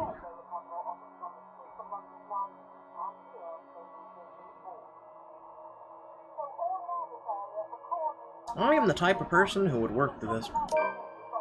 Moping won't get me anywhere. This is just one of those things, isn't it? You deal with it with a smile no matter how bad things get and hope for the best. Although my whole body feels like lead and my limbs are sore, I push myself away from the chair and head for the shower. The letter I dropped on the floor last night flutters open as I pass by, unfolding it for no one else but me to see. Every word written on it glares back at me. They sneer. They ridicule. Like living beings fully aware of what they've done. With a huff, I pick it up and shove it into my bag, perhaps with a little more anger and frustration than I'm used to showing. This, too, I'll deal with. Somehow I'll find a way to make things right. I have to. Before it takes more people from me. Even if I must do it on my own. Papers rustling, telephones ringing, feet shuffling. Overall, today looks like a typical working day at Briar Reality Corporation. Except it isn't. They're thick with tension, unspoken questions. No doubt everyone present has already heard about Rose. If they missed last night's report, they'd likely see it in the morning news, in the papers, or on various news sites on the internet. Everywhere is a bitter reminder. In fact, everyone's giving me a wide berth, as though the mere mention of Rose would be enough to trigger something in me. It's appreciated, but it only serves to create a bigger hole in the place Rose left. After lunch, my boss calls for a meeting. I don't have to look up from my work to know what it's about. He's in a strange, pensive mood today, probably out of respect for a dead colleague. Oddly, I'd appreciate it more if he just shouted at me. Anything is better. I'm sure you've all heard of what happened to Miss Cooper. She was a valued member of our team and she will be missed. There's no date for a funeral, yet, but those who wish to attend, kindly speak with your respective supervisors. By the way, has anyone heard about our still AWOL staff? None? HR, you know what to do. Santos, a word? In my office?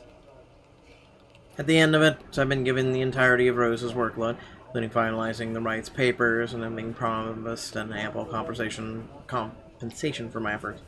I think he's expecting me to be happy about it. Sad I immerse myself in my work. I have to, anyways, if I want to forget.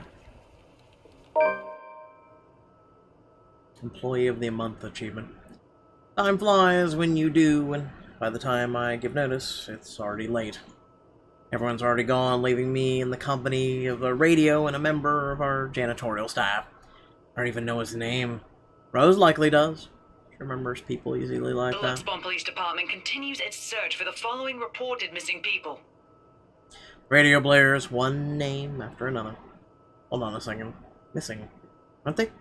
Still, I have to check. Frantic, I turn back to my desktop. The loud tapping of my fingers against the keys fills the office for a better part of my shift as I look through everything. The background about the place, its history from the current owners, the list of employees hired under BRC, and I'm right. Of course I am. BRC may have a lot of staff, but they have a lot of agents hired, and I'd remember those names anywhere. After all, they're also part of the crew who worked with us in preparing the mansion for the open house. Then the letters. No, that can't be. I hope it's not what I'm thinking. But Rose is... Something snaps into the place in the fraction of a moment. These people, Rose, the letter. I need to... No. If it's like this, they still won't believe me. I have to make sure of it first. Evidence doesn't lie. That's what Ash often says, right? If I have proof, then maybe. I don't want to get my hopes up, and maybe there's still a way to save them. The letters, my phone, papers, anything can be useful. I grab all the stuff and stuff them in my bag. I can't stay here. There's something I need to do. There's something these people should... The noise cuts sharply through the room, stopping my hand short of cramming a pin into my bag. Hello? Anyone there? Someone must have left their printer open again. I may be in a hurry, but if I don't turn it off, another person is certainly going to have a fit tomorrow over wasted company resources. Most of the time, it's just Rose who does the nagging, but clicking on my pin in my hand is a welcome distraction as I search for the said object. Each stride of my feet takes also echoes throughout the entire workplace. I've lost sight of the janitor minutes ago, and with me being the only one left, the tapping of my feet against the wood floor is something I soon learned to appreciate. It doesn't take long for me to find it. By the time I turn it off, 5 pages are already strewn about the ground, the paper tray having also been left ajar. Sighing, I pick each up to put somewhere proper, but the page that greets me next makes my blood run cold. The chill that makes its way up my spine is as numbing as the day in the attic. The sheet crinkles under my tense grip. All I can hear is my breathing as it rasps through my gritted teeth. But before I can even gather myself, the first steps out of there, totally darkness suddenly envelops me. And as if hearing every horrid thought running inside my head right now, something snaps. A soft creak grating through the thin veil of stillness that has descended into the room. Every muscle, every bone in my body goes rigid at the sound. Familiar. So familiar now. Yet my own traitorous curiosity still presses me to take a careful peek over the cubicle's wall. It's her. Standing in the only exit of the office, I'll bet facing away from me. She doesn't even need to turn around for me to know it's the same misshapen face, tattered clothes, and unsightly gut. Same person in the attic. I take a step back, the pen I'm holding slips from my hand, and her entire head turns.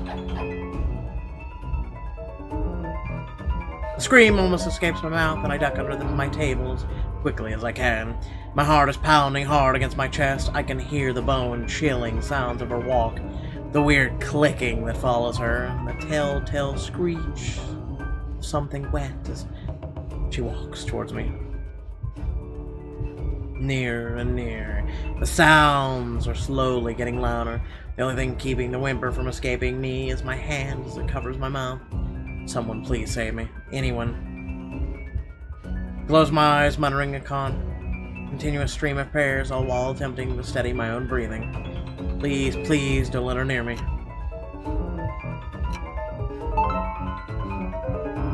I didn't know this was a thing. Shit!